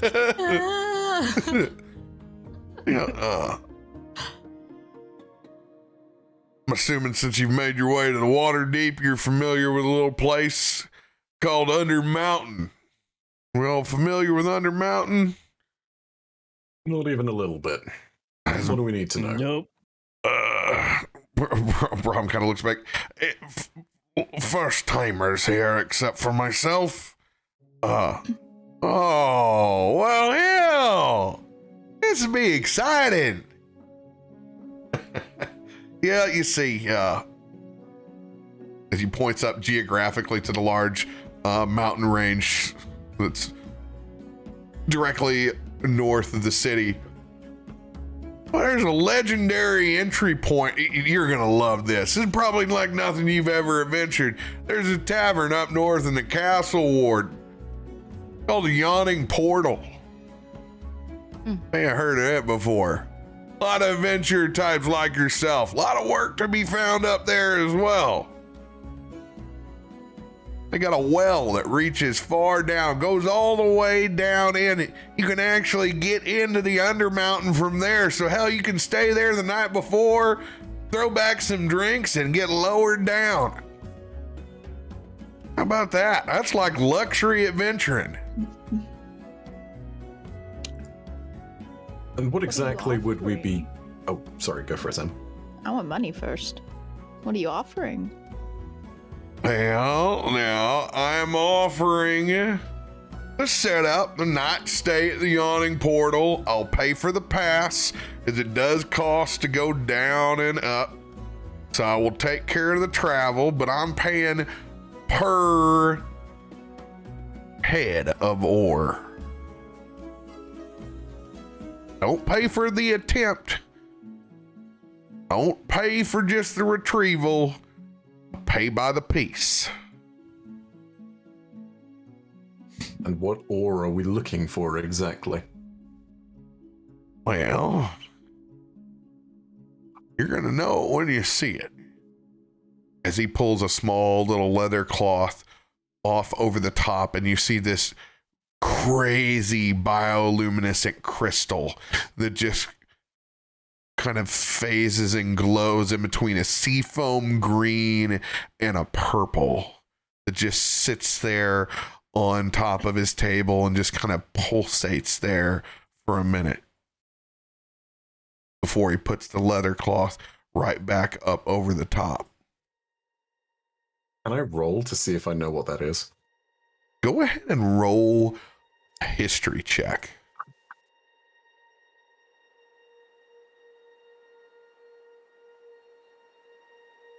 This wouldn't be a material that would be found in like a forest at all, right? No, this would be in caves. Okay. Specifically. It's weird. It did not come through on the roll log. I'm waiting to see if it shows up late, but you have a 12 plus. Plus 4, so that's a 16. We see it on ours. You might need a refresh. Oh, no, I'm sorry. It's because I was on it. I've done this before. I clicked. I was browsing. I was browsing. I forget when I do that. Never seen it glow. You've never seen a seafoam green before. But from your past and specifically your background, Xanrin, crystals are a wild lot. And crystals into ore get even wilder. Magic properties that can range from the eldritch all the way up to the mundane. You don't know its properties, but you know it's got worth. And specifically because of your background, you know it's incredibly dangerous to retrieve these kind of materials. Mainly because if they're still out there left to be found, they're not in easy, safe places to get to.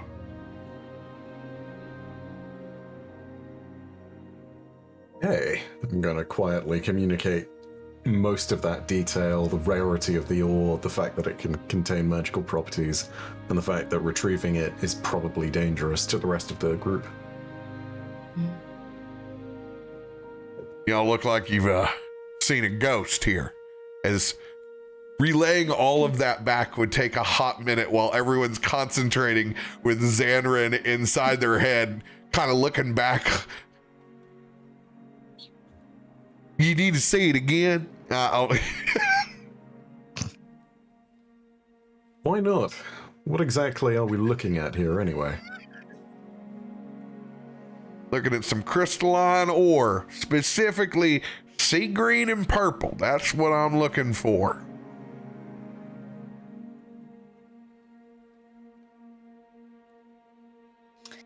Is there a specific way to excavate this?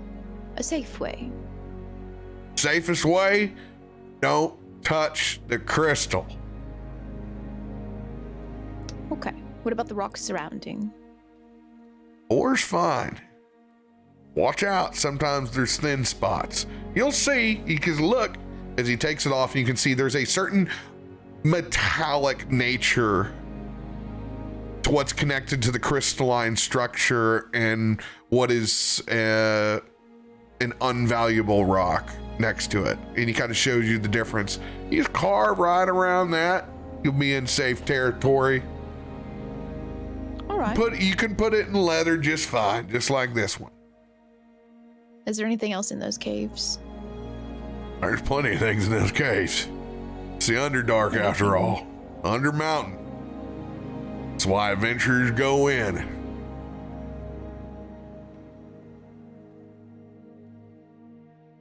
But it's a paying gig. Any scale on how dangerous we're talking exactly? I wouldn't like to have a run-in with something that's a bit beyond our capacity for killing. Unfortunately, not me to judge your capabilities. You prepare yourself.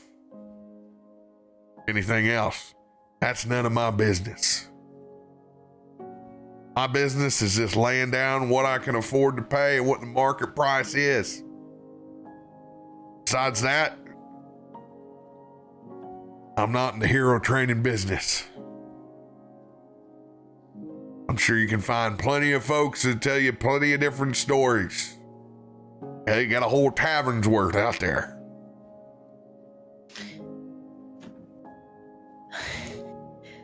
Jacob, did you tell him about the storm war? Or no? No. No. And I didn't. Thomas has a t-shirt on, so he doesn't see the Wise decisions. That's part of why I wanted to get a shirt. the shirt is the other piece of the bag of holding that combines with it. I It's was no like, longer a is this clear backpack. a leather Thanksgiving Hawaiian? You're going to be able to dress them up all sorts of ways.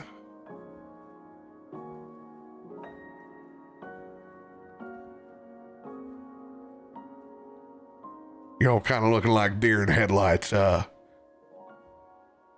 Is it the sandwiches? Yeah. No, I asked what I need to ask. I don't know what's up with the others. And so I'm gonna just roll something. I'm sort of vaguely trying to restrain like some rumbles in my stomach and like a burp that's coming back up. So I just about hold that in. Sandwiches, you know, they've been out for a few hours ish. They've been all over. Some of them are okay. How dare you evaluate my fake food? How dare you, Mike? I mean, I said there was fresh bacon on that club sandwich. and I just happened to not get the bacon one. You know? got the one piece of wilted lettuce that was there that was far past. Got a little bit of red next to the stem.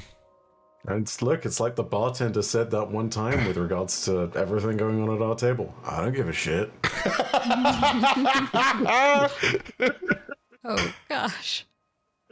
We still have our psychic line of communication with Xanrin, right? And I will stress, when you use the psychic line, it is awkward, it is strange, because you're sitting there, it takes the same amount of time. It is not the neuron link, it's not the instant upload. Okay. While you guys sit there and have that conversation, he's like, what the fuck is going on with these people? What, do they look constipated or something, trying to send those thoughts? You look out of your mind. Because you're not like Xandrin, you don't hold this together. Like, you kind of show weird emotions, and a little bit comes out as you hear. Like, you got to roll for poker faces in these scenarios. Okay. I mean, I already look pretty weird. Indeed. I don't know if you can discern one weird face from my normal. Gotta have resting weird face. Resting weird face. True. What does it look like when Nelson smiles? It's not attractive. What does a smile through a beak look like? Especially with Nelson's snores, that must be terrifying. Yeah. It's more smizing. Of course. Yeah. Tyra would be proud. So, Well, how far away is the cave? well, you get to Under Mountain first. You got to go all the way up to the castle ward, and yeah, you're gonna be doing some walking What's so hard about it? underground. You got to bring your own light. Oh. So we need to get lights? Yeah, got to be a proper Pretty sure I have spelunker. torches. I've never spelunked. Nelson does whatever the smizing version of smirking is about needing light. Because of Thomas? Because of Thomas being just a beacon? How could I forget so easily? Well, I don't want to presume for anyone, but I think I'd want to defer to the person who's probably had more experience here than anyone else. Brom, what do you think? Risk. Psychically, I'm going to send him a message being like, if you want to say what you really think, you can totally tell me. It all depends. I don't know how much of this particular ore is down there and how far that we need to go. Depends on your price that you're paying. Depends on the supplies that we got right now. What we have to get. We can keep, see if we can turn a profit on it. What's the per piece price that you're paying? Well, right now in the market, 500 gold pieces for a handful.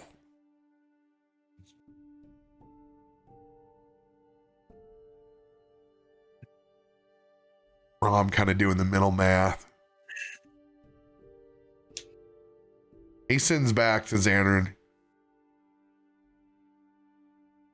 Could be really profitable. Could be an absolute fucking disaster. Depends on how quick you can get it, how quick you can get out. Get yourself lost down there. You'll lose your ass.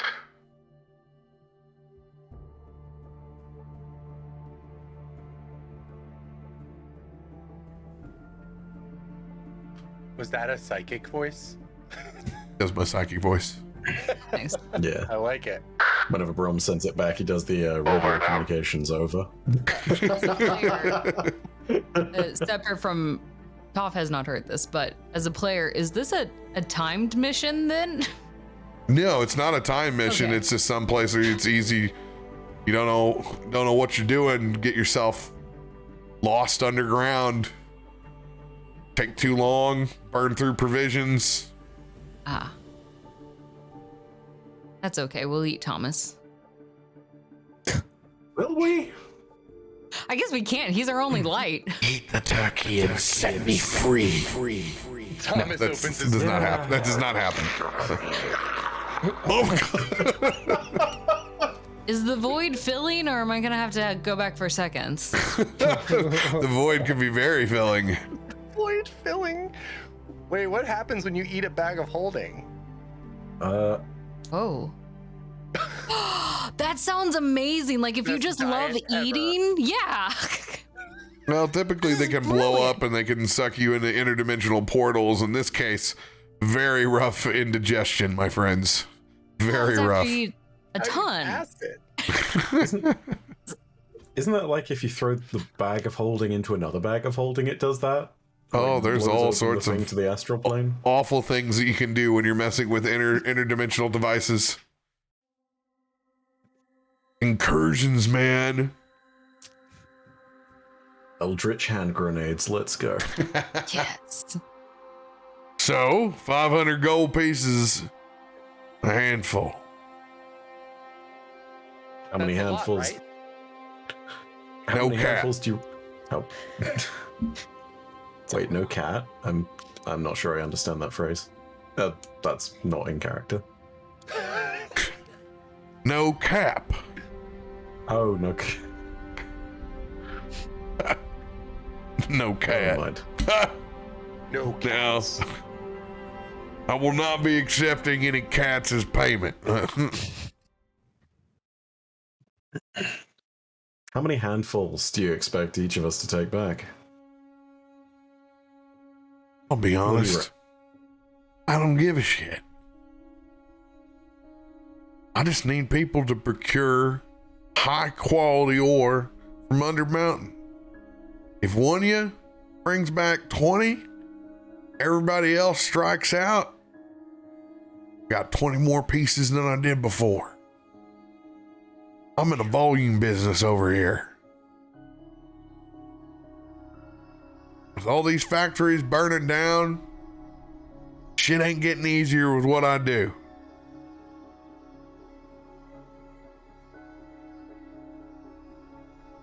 I'm gonna say, not psychically. Well, group consensus, but I think I'm in. I can see in the dark. I'm in. Brom, how would this settle us up in regards to our debt? Is this job worth it for us? If we find a vein, it could be very lucrative. If we get ourselves lost, spinning our tires.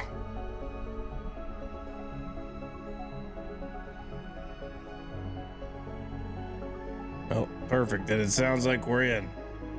Been sitting on our hands too long, anyways. I haven't sat on my hands. It's a figure of. Never mind.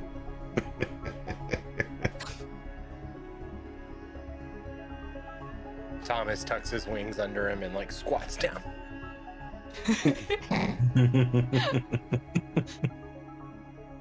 And if you happen to find anything that's out there, I don't know, you come across some wild stuff in the market, especially here in Waterdeep, I do happen to pay for information as well. As well by the piece. What kind of information do you expect us to gather in a hole? No, I'm saying when you're out and about, you find someone else that has come across some very interesting ore. That's information I'm willing to pay for, as well as paying by the piece. You get my drift.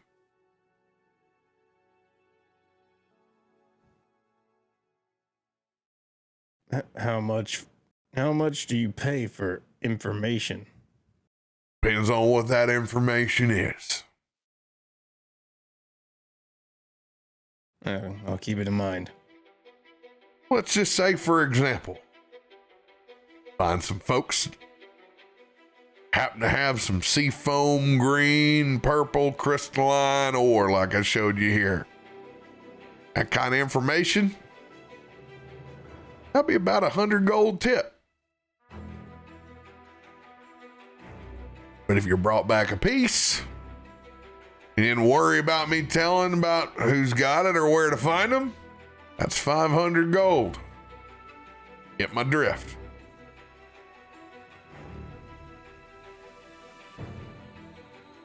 I'm gonna send a message psychically to Brom. I'm gonna be like, I assume you're picking up on this. He's a fucking merchant. He doesn't give a shit. Money's money. I'm not here to go rob somebody. No, anytime we psychically talk, I imagine your face going all like Ren and Stimpy. Good.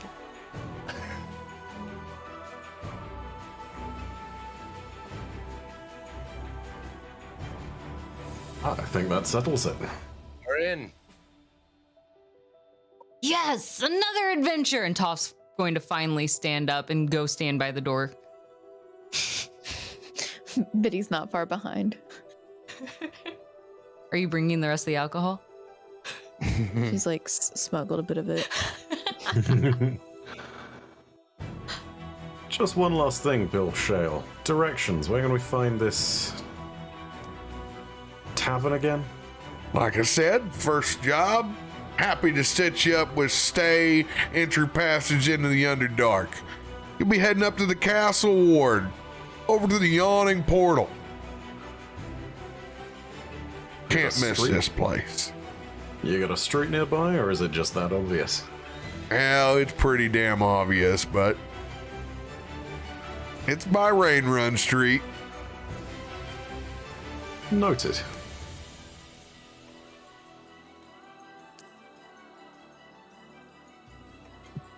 Anything else I can help you with in the moment?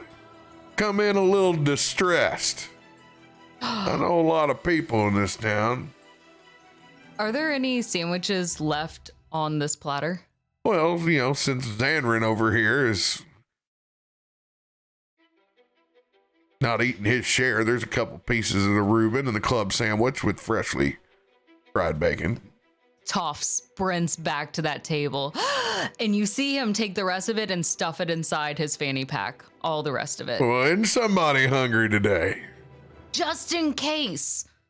Not realizing there was bacon, but also realizing that I'm way too late for my bad first impression, I'm just gonna consign myself to defeat, and it's just a Just a little. Today's not my day. Today's terrible. Very bad day. Xander edition. Question. Do you know Yeah. much about a certain detective? Certain detective. Well, I imagine you've had a run-in with Detective Gunver, have you? She's gonna side-eye Xanran and look back at him. We sure did. You could say that. Lose a few things, did you? Not so much lose as had them stolen. Oh, yeah. Well, you know, especially when it comes to this arsonist, they need to be thorough. Very thorough. Yeah, that's what I hear. Do you know a sweet spot for him? Anything that he wants to hear that you know of? Subjugation. That's a good weak spot for him. Okay. Man likes his job way too much. But can't talk a lot of shit. Does keep me paid a little bit on the side. Okay. Every now and then, bring me in. Try to identify the shit that they take off individuals. Especially when it comes to things that come out of the ground. Do we want to try and leverage? I'm going to say this psychically. I'm going to say, do we want to try and leverage this to reclaim what was taken from us? In what way? She's gonna respond back. I don't know. It might not necessarily be us buying something off of something made from the Stormore, but I don't know, maybe they do a trade internally, we do a sort of trade back and forth with Bill, and he'll at least have bought the Stormore from us. I'm going to sort of not using my fingers, but using my ears. I'm going to do sort of an inverted comma almost when I say bought.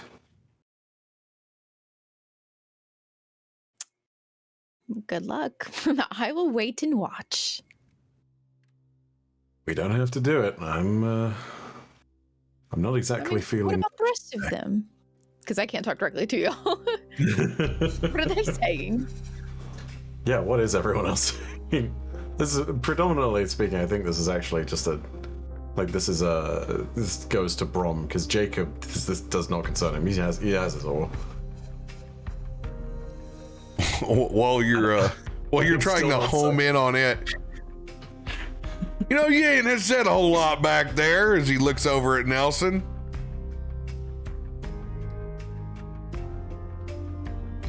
I'm very sorry. I'm just checking in on you. Quiet one, I see. Well, you've answered most of the questions that we had. Anything else off the top of your mind? Don't want to make sure any stones unturned. Nelson's panicking a little bit. He's kind of freaking out because he knows that there's Stormwar inside Thomas's belly of holding, and so he kind of like freaks out and psychically reaches out to Xanran, like goes weird face, and is like, should I?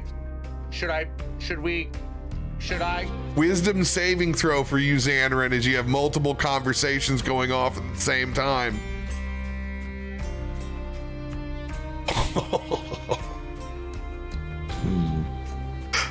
15, you'll be able to maintain. Reaching out towards you, Jacob. First.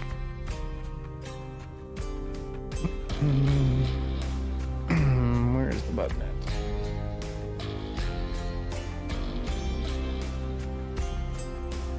Ah, +5 wisdom save? Shit, dude. Why is it shit? No, I'm just saying you're clear to talk. He's maintaining. You can have your conversation. I'm sorry. Oh, okay. I thought you were saying I made it. He's gonna be like, am I rolling for each of these links now as well as I really hate when you're talking inside of my brain. You get used to it every once in a while. Yeah, I don't think so. But we need the money here, so let's not fuck this thing up, okay? You have a genie inside your head too, surely. Come on now. I presume I know it's a genie because we've seen the amulet. We know about the patron. He's told them about the fact that it's a Fire Genasi and all that. Not something you talked about, but if you want to drop it in this situation, not allowed. Because we've talked about his patron before. And how it's in my potentially head, liability. Who fucking knows where she's at right now? Probably doing something stupid. I don't know. It's beside the point. Do we want to make money or not? Absolutely we do. I'm going to turn my attention back to Nelson and I'm going to say, if you intended to make something with that ore, you hold on to it and you say nothing. If you feel like selling it, then maybe it's time to get Thomas to regurgitate it. That is your ballpark, my friend. Nelson's just gonna kind of look back at the gentleman and be like, I guess I'm the quiet one. Very awkwardly. Haha. Thank you for pointing it out. Strange bunch. Don't mind him. He's an idiot. He's not an idiot, he's eccentric. He's just never been to a big city before. None of this is really pertinent to the job. I think we'll go ahead and take the job. Right? That's you guys want to do the job, right? Yep. Yes. Yeah. See, there we go. Now we'll do the job. You get us in. We'll get the fucking ore. Well, that sounds like a plan. Get a carriage drawn up for y'all in about a half hour. Anything else I can help you with? Can we get more food? I still have room in my bags. Persuasion check. Jacob's just gonna hand you half a sandwich. No, I did not ask for you. He's just gonna hand it over to you anyways, just to try to shut you up. I'm not your walking lunchbox. He's giving it to you to eat. A 9.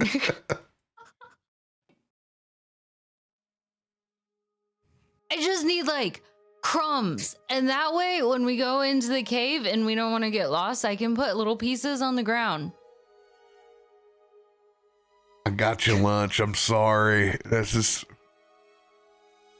is where the free meal ticket ends.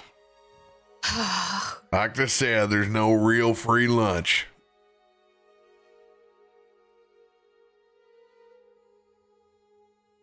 It's a little bit better. I could have got you a coupon. Give me that voucher at the yawning portal.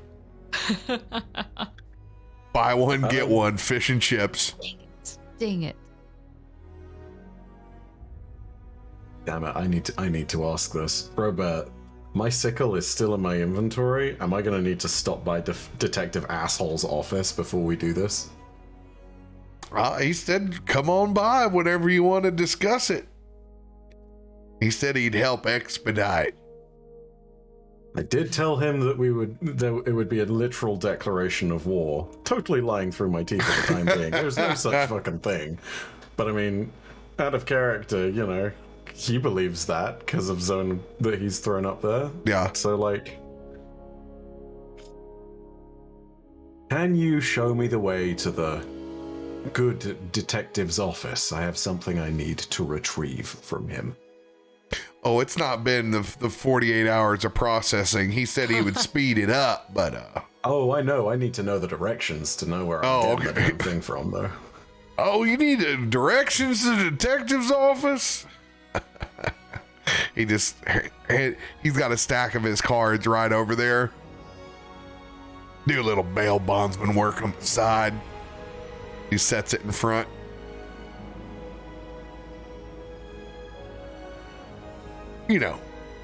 Just try to take care of my people here on the dock.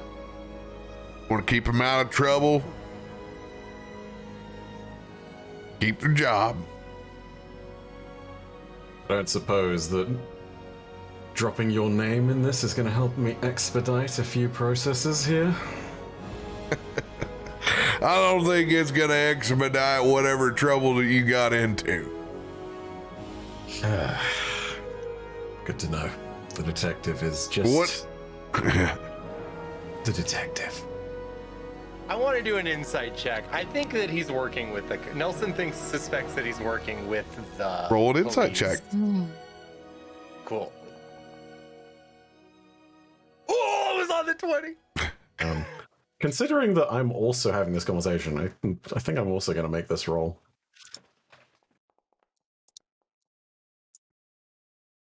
All right, plus 10. Dang. Your eyes see all. Mm-hmm. I had a plus 4 and I thought that I would be able to tell it. Plus 10. He's rolling deception. Roguish bullshit. It always works unless there's a 1. Don't know whether it's a deception or not. I know. He seems considerably calm and collected about his side businesses. While eclectic in his desire for ore and seems to be a specialist in it, it doesn't seem out of the realm that he would have a working relationship trying to keep people running on boats, as it does seem to be the main operation. However, he has clearly stated an interest in fine ore and however he retrieves it. Those are his words from his mouth.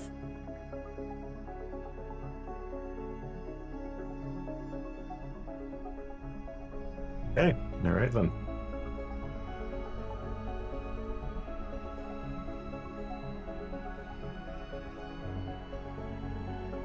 So, you're able to walk. What kind of business you got? Heading back into that man's office. You only go back if you're trying to get something. Nobody wants to head back into that office. Let's just say he doesn't want to hold on to what I've left there for too long. I let him know what the consequences of it would be. Consequences beyond my control. Got something held up in evidence. Sounds about right. Looked at a lot of pieces through evidence in my time. Did you work with him? Like I said, another little piece of the side hustle. Pays to know things, especially when it comes to ore.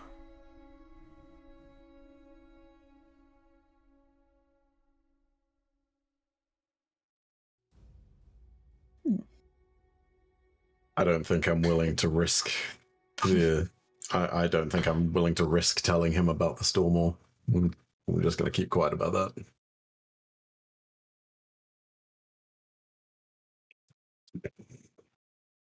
All right. I'll get you all a cab drawn up. About a half hour here. Get you set up with a couple rooms over at the yawning portal. That sound all right? Mhm. That'll do just fine. Can we get bunk beds? I don't think they got bunk beds, little one. Hate to break it to you. We don't need our clothes cleaned. Thank you. Noted.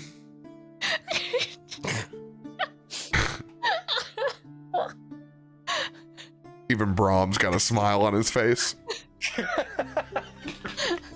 Let's just hope that there's only one yawning portal that we see when we go there. Oh no. That's canon. God. Oh. Joke? Yeah. Hadn't even heard that one yet. Well, don't mind. I'm gonna be catching up on today's catch. See what we got. As he folds up and he takes that piece of ore, puts it into a side satchel. Appreciate doing business with you, as he extends a hand out for everyone. Well, I'm gonna go thank ahead and you. shake it. He even gets down to where he's make sure he gets on eye height level with you, Toff, and Biddy. Biddy's like poking her chest out a little bit, like raising her chin, as if she is taller. She's not, but she's just like.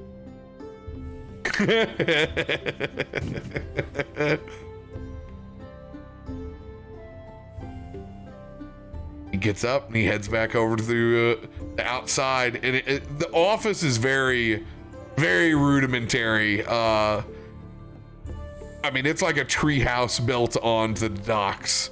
There's not much inside, other than a immaculate 1973 impressionist painting of the docks of Waterdeep that are on both of your fanny packs.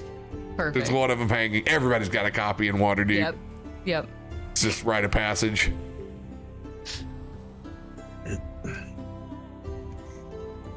You have about a half hour before a carriage is going to pick you up and take you all the way up to Rain Run Street. Oh, whoa. I was looking for that on the map. Oh my gosh, from where we're at. Thank goodness. Yeah. It would take us forever to walk there. It would be, you'd be going up Snail Street at about a snail's pace. Knowing my luck, I'd probably get arrested for something I didn't do again. Yeah. I Yes. swear, man. Next time I don't care. I'm just running. Honestly, it's probably better for the city that we just get to our destination. Yeah. Considering that we have a literal arsonist, impersonator, and real arsonist, all in one person, all in our party. Yeah, I think so. Even if the only real victim thus far that we know of has been just an evidence board. So far.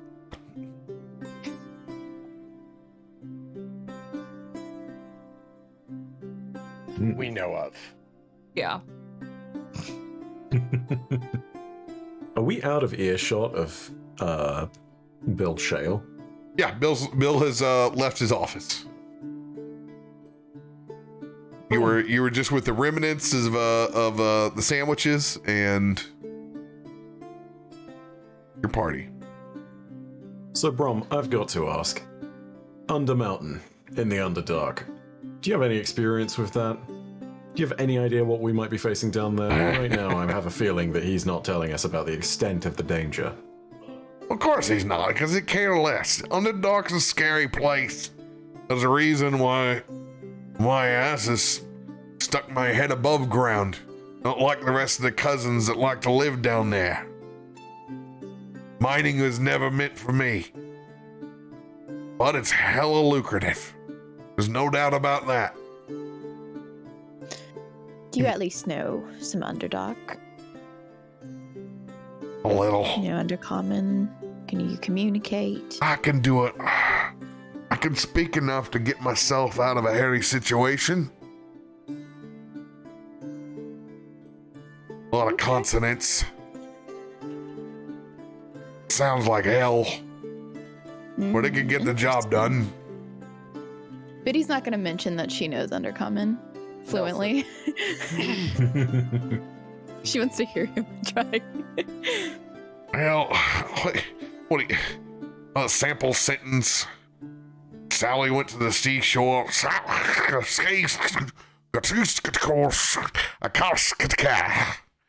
my goodness, she sounds so fluent. It's not. It's I wish I could horrible. speak it.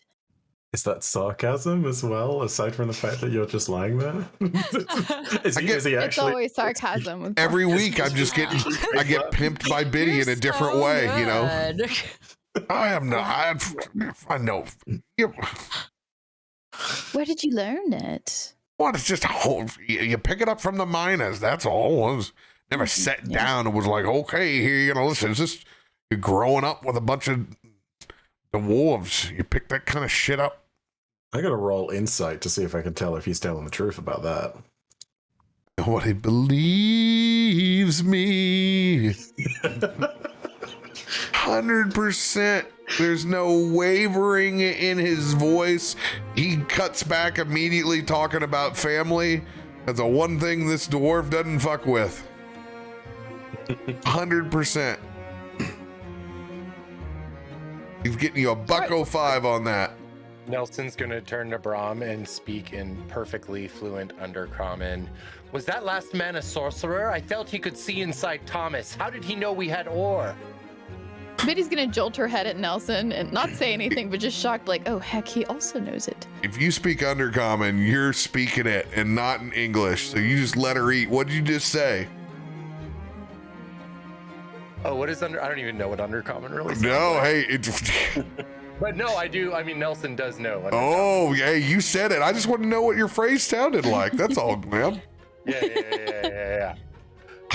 Oh, we're not moving on until I get some vocalization of what your Underdark sounds like as Nelson. Do it. Well, what? Can you give me a little bit of history on Undercommon? It just comes from. Hey, this is like this is like some Joel Osteen.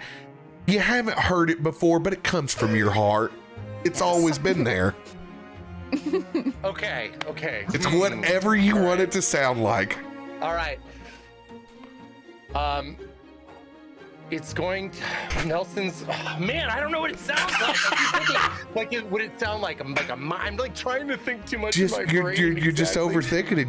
Just let her go. You're fluent, buddy. You got Nelson's fluent. Blizzlorp Zingnor Gana Weep Nini Bomb. See, that's isn't it a lot smoother than what came out of my jarring mouth? That's a man who can speak Undercommon. Toff will clap and applaud at how well you speak it. I was just quoting the Junkticons and Transformers. That was really cool. Can you say more things? It's the meeps and the borks that get me every time. I feel like I need to find like a voice, like I need to find and memorize voice clips from The Sims where they're just speaking the same language.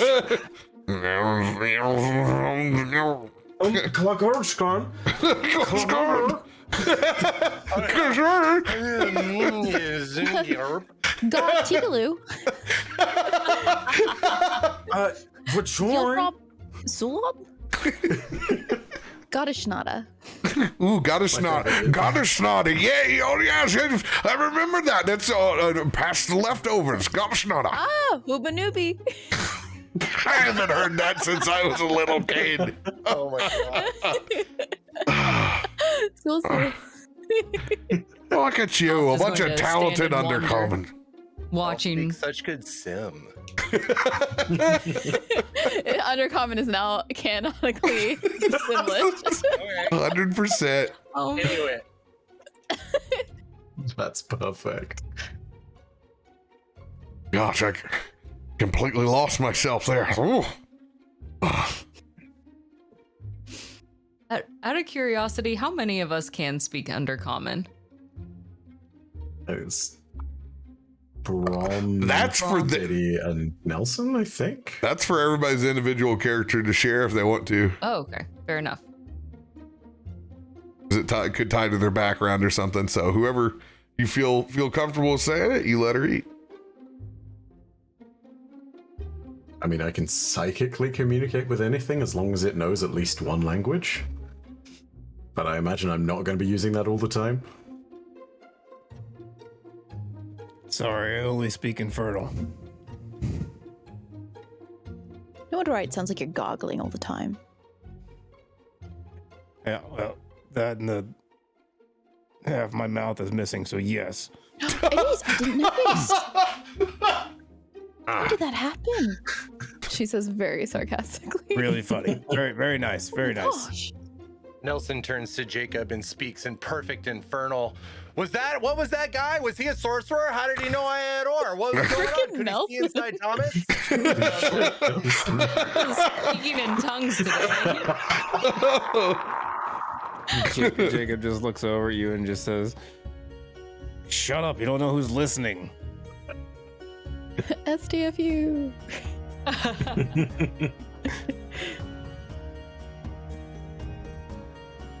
Those are my only 3 languages. You're doing great. They're You're common. doing They great. all came up in the past like 10 minutes. That's a lot. That's amazing. Still hanging out inside Bill Shale's office.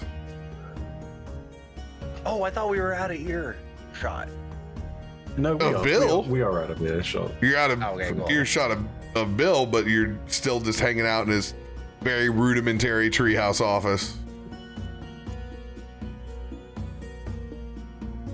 What is in his office?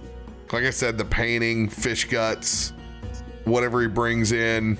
It looks just like a treehouse. Pretty much whatever you bring in with you is what's going on there. Toff will go and check out the fish guts.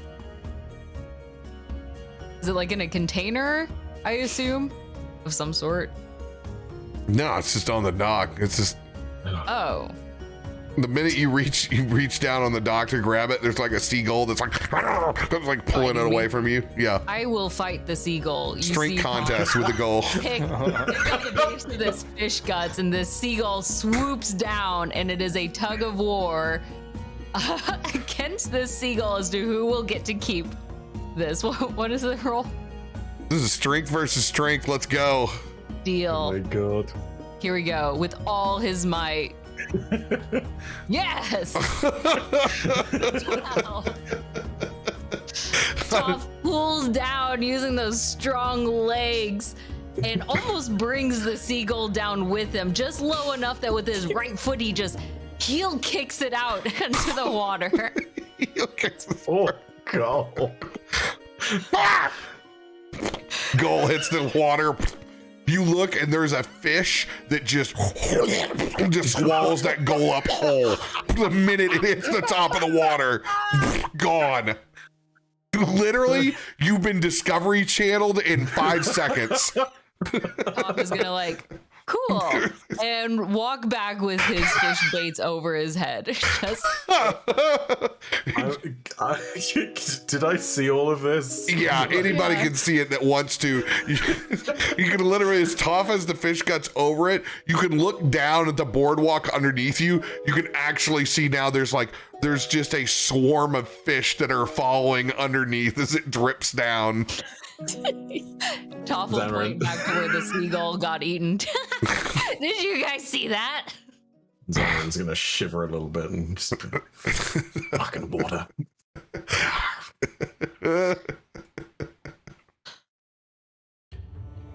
Bringing Also, this fish Toff. bait over. Yeah. You shouldn't be. What were you planning on doing with the fish guts? Well, it's bait, right? What are you planning on catching with the bait? Oh, that's the surprise. I figure I'll take it to the mine and we'll put it there and then we'll find out.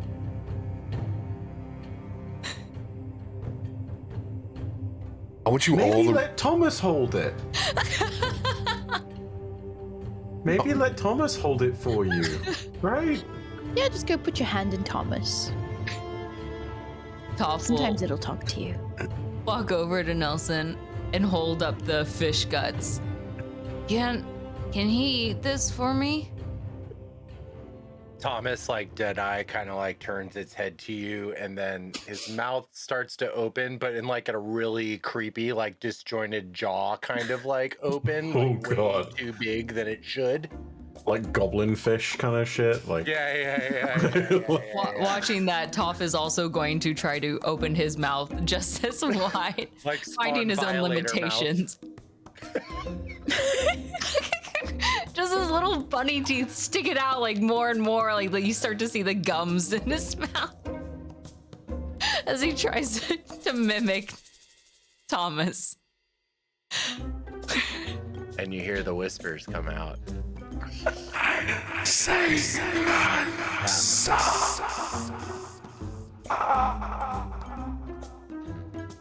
What?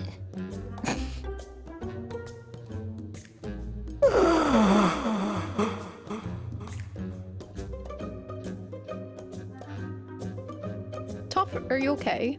I don't know what they're saying. And he's gonna take that fistful of fish guts and just quickly jam his whole fist into Thomas's mouth, just shoving all the fish bait in there. That's fucking disgusting. I thought it was hungry. Compartmentalized now inside your bag of holding is 1 piece of storm ore and 1 handful of fish guts. Perfect. They don't touch, right? Together forever and ever. Just to note, it is floating. It is not a bag of colding. It does not preserve. It is literally like taking the fish guts and setting them on a desk and closing the door to an office. It will sit inside and it will fester and do all the things of the normal material plane while it sits there. Do we need to get more? I can go grab more. So, Toff, do you smell how pungent it is? I think even if... don't. Oh, it definitely smells like fish. And Yet again, another moment when I'm so glad that owls can't smell. This isn't staining Thomas's new shirt, right? No, it was directly straight into the jaws, beak of Thomas. Fashion's important. No drippings. It was very quick and sudden. Cool. We're good. Yes. No fish bait droppings. Would have been rough. Just remember how pungent that smell must be. I assume it's pungent at least. Even a tiny bit of it is going to be enough to use as bait, so you only need to use a little bit at a time. We've got plenty in there. That's even better. That means we could probably catch like 1,000,000 things. What if we brought them back and we showed everyone? Well, remember, don't put too many guts inside Thomas. We might need to put other things inside Thomas. Toff will turn to Thomas. How many guts can you hold? I don't know. I don't think Thomas has an answer to that question. Toff will continue to stretch his mouth open, seeing if Thomas will respond. Nelson's like, I've kept putting stuff in there while y'all were in the bar. No. I think This is really a stuffed turkey. Yeah. goes forever. Nelson's old laundry, Yeah. handful of gravel. He took everything out of his bag and put it inside Thomas, and then put his bag inside Thomas. Good packing. Anyone else doing anything? I feel like I need this when I take Spirit Airlines so they don't charge me for extra luggage. Would be very handy. Remember, you just have to focus on that first item when you reach in. If you don't focus, could get a little goopy. Just do Toff is empty. gonna wipe his. Who's the closest to Toff? Probably me or Nelson. Okay. I mean, you're well, with then Thomas, on so Nelson. both of you, Toff is gonna wipe his fish bait hands, trying to get the gooey stuff off. Please. What? Do that. I had to get it off. I don't have a lot of cloth.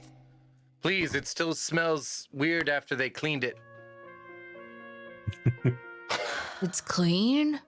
Toff is gonna look at you.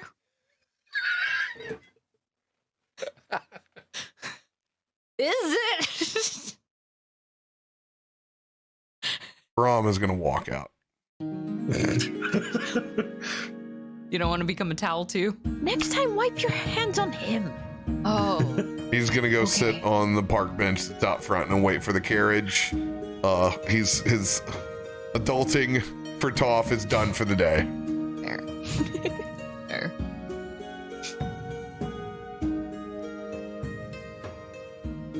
Nelson helps Toff clean off the rest of his little mitts with his robe. We have to get in between each of the little crevices, or else it can get really gross.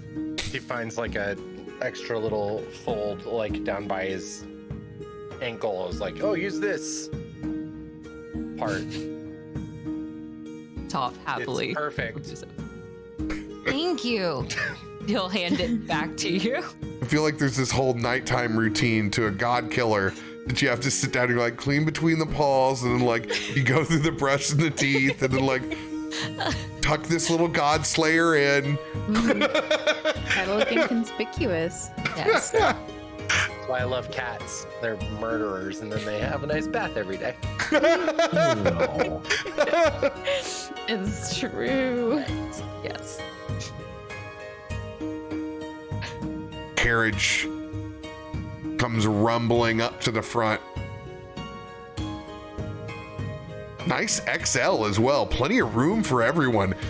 It's definitely splurged on your travel to the rain run. Great. That's a Bloober XL right there. Stop. Is that a undercommon? That's the company. It's Bloober right on the outside. Cool. Whip and chop a dog. This is cool.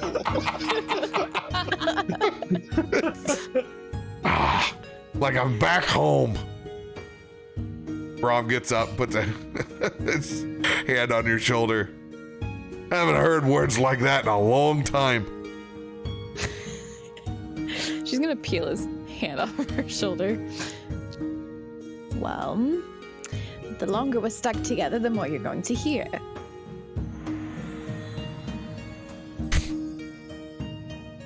Looks over you as you peel the hand off. Whatever floats your boat. He's just gonna load up on getting the stagecoach. She's gonna follow. I'm going to. Go Is it for it, all Len. interior? Is there like a seat on the back, on the front? What does the coach look like? It's all inside. All inside. Cool. I'm just remembering back to when we had the last carriage and you were riding up top as the Grim Reaper. Oh, So I wanted to scope it out. hell yeah, dude. Good times. I am actually gonna, I'm gonna sit on the inside. I'm not drawing any attention to myself. I'm not taking any chances. None of this nonsense today. Mm-mm. Nobody's sitting up front. There's a man with a tricorn hat and a long petticoat, missing a couple of teeth. Looks like a stagecoach driver. Nelson looks up at Thomas. Thomas looks at Nelson. We'll sit up front. Come on! Leg room. I like your shirt. He looks at the turkey. Like yours too. Nelson says, I'm not wearing pants. I got a seat cushion.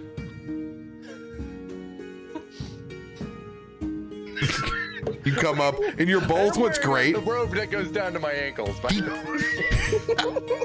kind of is the human version of you. It this whole time. He's tall, lanky, like totally Tim Burton Nightmare Before Christmas style build to this man. yes. So he like the way he even steps up to the front bench is weird, right? Like, Yeah. Oh, it's he's like a- digging it. This is the guy that kind of lives off a donut stick and a pack of cigarettes a day. I love that. Got for it. him. I got a half a bag of pretzels and a bag of mustard. Like a pinch of my pemmican man over here. Wait, half a bag of pretzels, but a full bag of mustard. So it's What do you call them? Like a squeeze packet? I Little guess you say squeeze packet. packet. Packet of mustard. the sachets. Okay. Sorry, I don't know why, but my head was just envisioning just like mustard in a bag. And I was like, Little so- Ziploc. So is what is the fucking the pretzels the condiment technically here? Like, oh, what's even going on?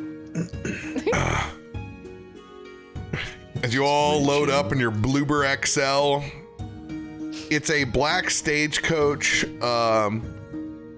It's a lot like a 1990s two-door Tahoe. It's got the sheen black on the outside and then the velour red interior on the inside. Oh yeah, it's like a corduroy jacket when you sit down on this thing. It's very dated, 100%, but comfy. Bench seats across the back. facing either side. Okay. And you begin to take off up Snail's Way. Brahm is going to be doing the like the catch himself. He's got a little bit of that road hypnosis.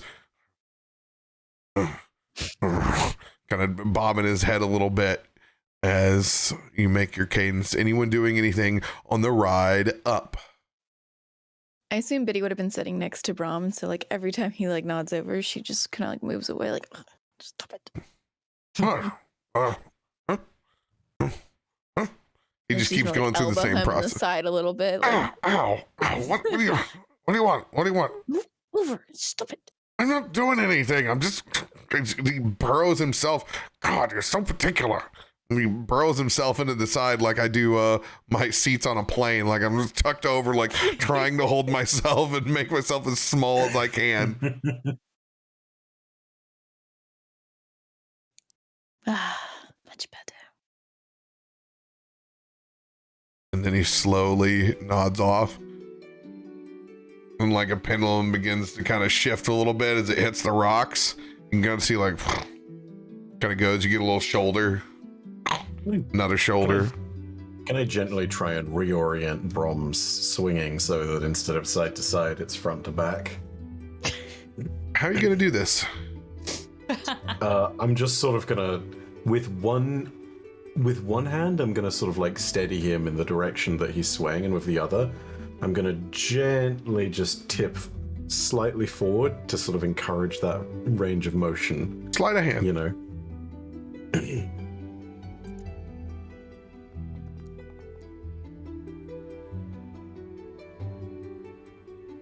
With the hands of a watchmaker, you silently set this pendulum back into motion. It begins bobbing forward now at just the right pace. To be clear as well, I'm not trying to make him fall forward onto his face. I'm literally just trying to like right him. That's all. Set the pendulum in a different way. Perception check since I'm sleeping anyway at a good old disadvantage.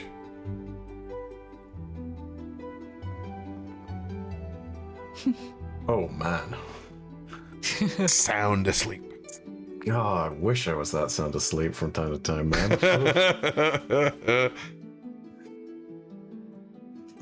Anyone else doing anything on the ride over? Is Brom snoring? Oh, sorry, go on, Becca. Toff is going to sit on the floor and pull out that old broken music box and try to tinker away at it. You'll hear small little clings and cling sounds as he moves the metal pieces around, but it's nothing very loud or painful. It's still musical notes. It's just coming in an irregular order as he tries to piece it back together. All right, so this is the beginning of you attempting tinkering. You don't have any tools yet, but you're just trying to learn. So it's going to be a flat D20 roll.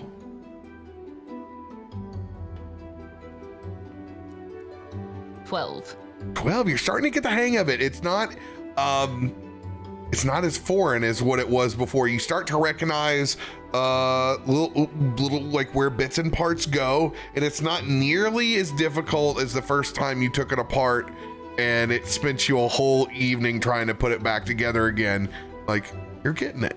You're getting the hang of it. Over. Yeah, he's got his ears over, leaning over, trying to listen to all the little metal tings within the box. So every time it gives or moves or creaks, he's listening for that so he doesn't break it. He's focused so much. Like, he's got even his tongue sticking out a little bit at the side of his mouth. Like, when people focus, that's what he's doing. Just really into his project. It's a bit of a reach, but I don't suppose there's any way I can slightly assist using, like, the little odds and ends and implements of my thieves' tools, is there? If you want to sit down on the floor and join me, come on. Sure, I'll give it a go. I wouldn't know what to roll for that. Papa's gonna look at you for a second.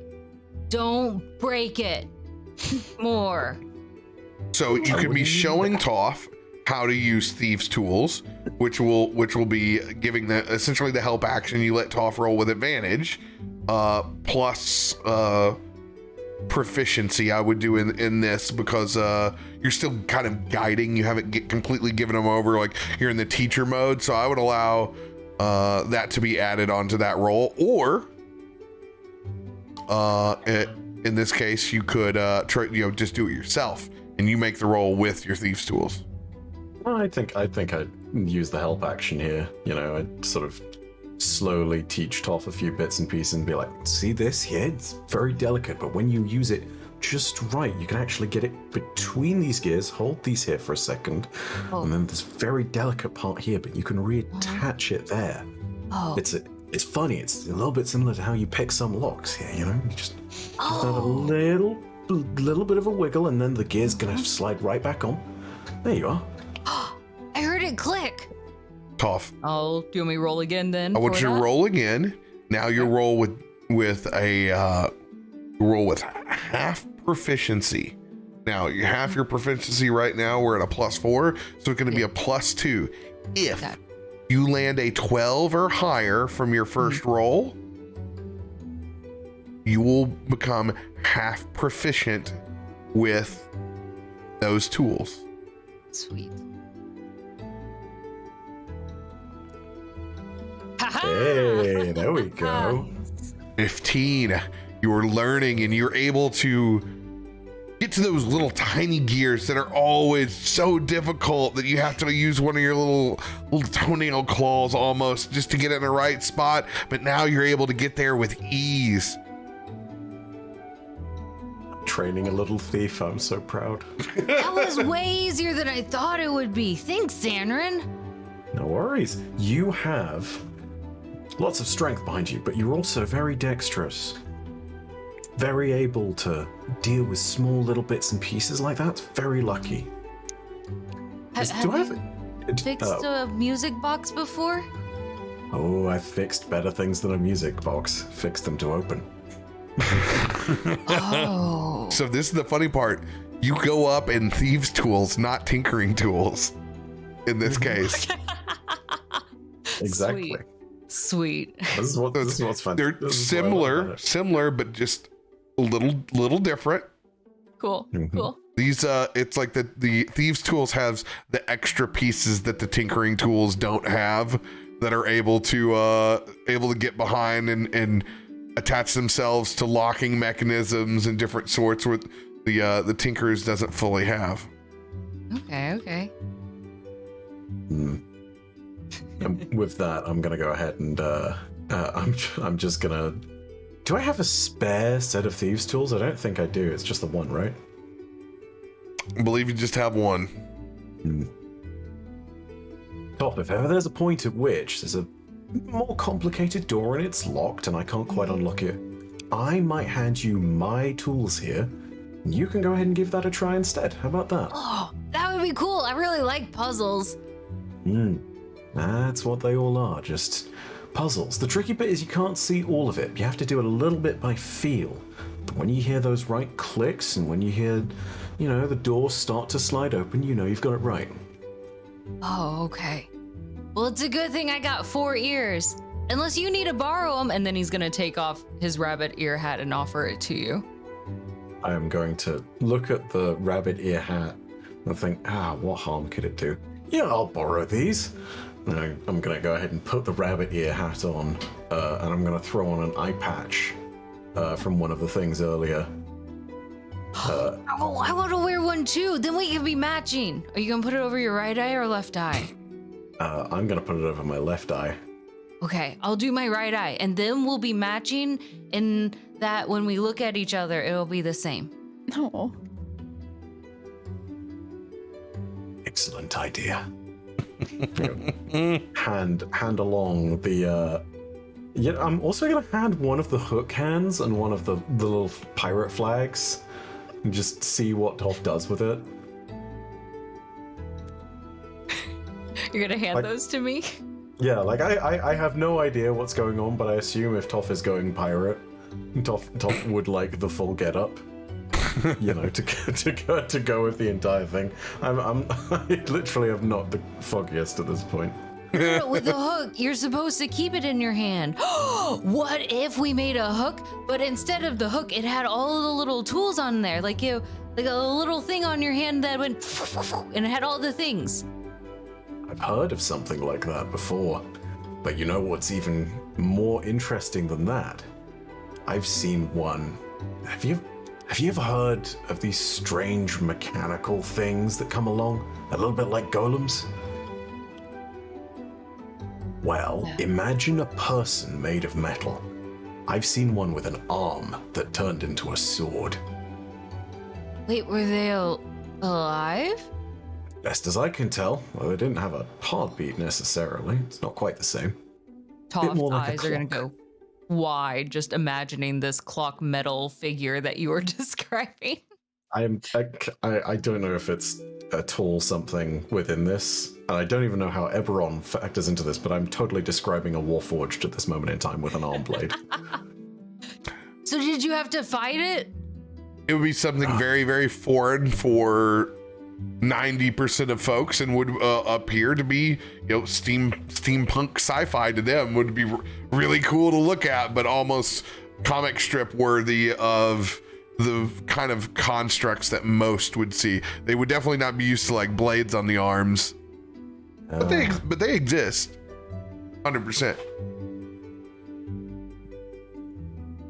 Well, I'm glad I didn't have to fight it. You didn't have to, but I feel like it'd be really fun. I don't know, very dangerous. Oh. I mean, imagine That's that. what makes it fun, right? Because then if you fight them and you win, then you know you're really good. I bet Biddy could beat him. I'm gonna look at Biddy for Am input. I hearing this? They're in the middle of the carriage, so yes, you've heard everything. Oh, okay. They're literally on the ground playing. Hey, Biddy. Yeah, I can beat up everyone. Yeah, like if it were like this big old metal thing with like sharp hands, you could totally beat it, right? Yeah, totally. She has no idea. See? Toff will look over at Sandrin. She said she could beat it. You should have tried at least. I don't know. Imagine going in and trying to introduce yourself, shake its hand, and then all of a sudden, oh! What does beating it have to do with, like, greeting it? I thought we were just going into fight. Well, I don't know. An honorable duel beforehand. Xanrin, that's what you tried to do in situation with the cops earlier. Indeed. You know, there's a reason why I Gotta follow beat 'em up. rules. There is a reason why I follow those rules, though.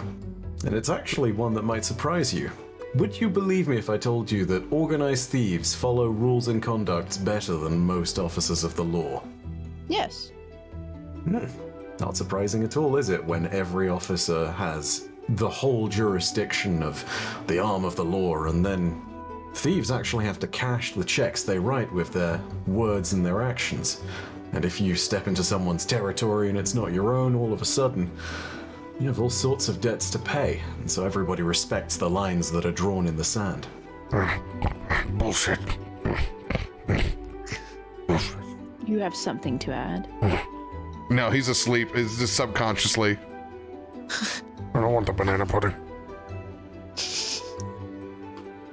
Oh, move back just a little bit from Brom really quickly. I'm gonna get up and I'm gonna tip Brom over. The minute that you go to tip Brom over outside the carriage, this is my favorite part right here. Looks over at Nelson as he pulls and goes, hold tight, as you pull up to the front of the yawning portal. Just as you go to tip, I need a dexterity saving throw from everyone inside the carriage. Nice. Calmer it is. It's like I said, you needed a new Adam, dude. It was really backfired on you. You need. Oh my god, you got the. You got the nat 20 with that shit too. Oh. That's perfect.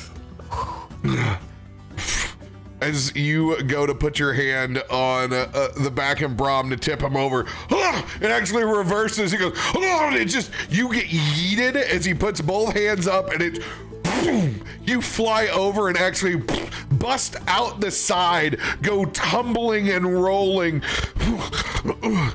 and your head up as you look into an incredibly busy and large bar. As your kind of eyes adjust to the room, you see the massive well next to you and a handful of adventurers on the elevator as the entire place is standing up. That's right, it will find the bloody thing and bring its head back! Yeah! As everyone raises their glasses. We'll pick up inside the yawning portal next week. I wanted to ask that guy where the best bugs in town were. Best bugs. He reaches down, he's got himself a little jar next to it. Oh. Pulls them out. I like to collect them. It's just rhinoceros beetles. Boring. What do you mean boring? I knew I'd coax one last one out of you. I'm gonna take 2 damage off that d6 for some bludgeoning for falling flat on my face. Yes. So we'll be at the yawning portal next week, getting to do some cool shit. We'll have magic items levied out. You'll have hotel rooms. You'll be getting yourself levied up. This is a adventurer's pub. There'll be a lot of stuff to do before you guys head down the elevator. Hell yeah. Lots of people to talk to, so we'll be cashing out items. Make sure that you guys have your sheets updated so I can look at them and get you guys proper loot before this all goes down. Sweet, sweet, sweet. Cool. We are up to date. Can you give me stuff next week? Look at my sheet. Oh yeah. Give me stuff. Just tell me what I got. Oh yeah. A paper stack. Wait, hang on. Hold on a sec. I just looked at your sheet. Sam, do you have 5 magic item Ds? I have so many things on this sheet. What the fuck? It's been a while. I need to cash y'all out. Yeah. I have been very Christ. blessed. Damn. That's some fucking loot. Oh my god. Hell yeah. Plenty to spend. Lots of commemorative Chamber of Commerce merchandise in that item D category.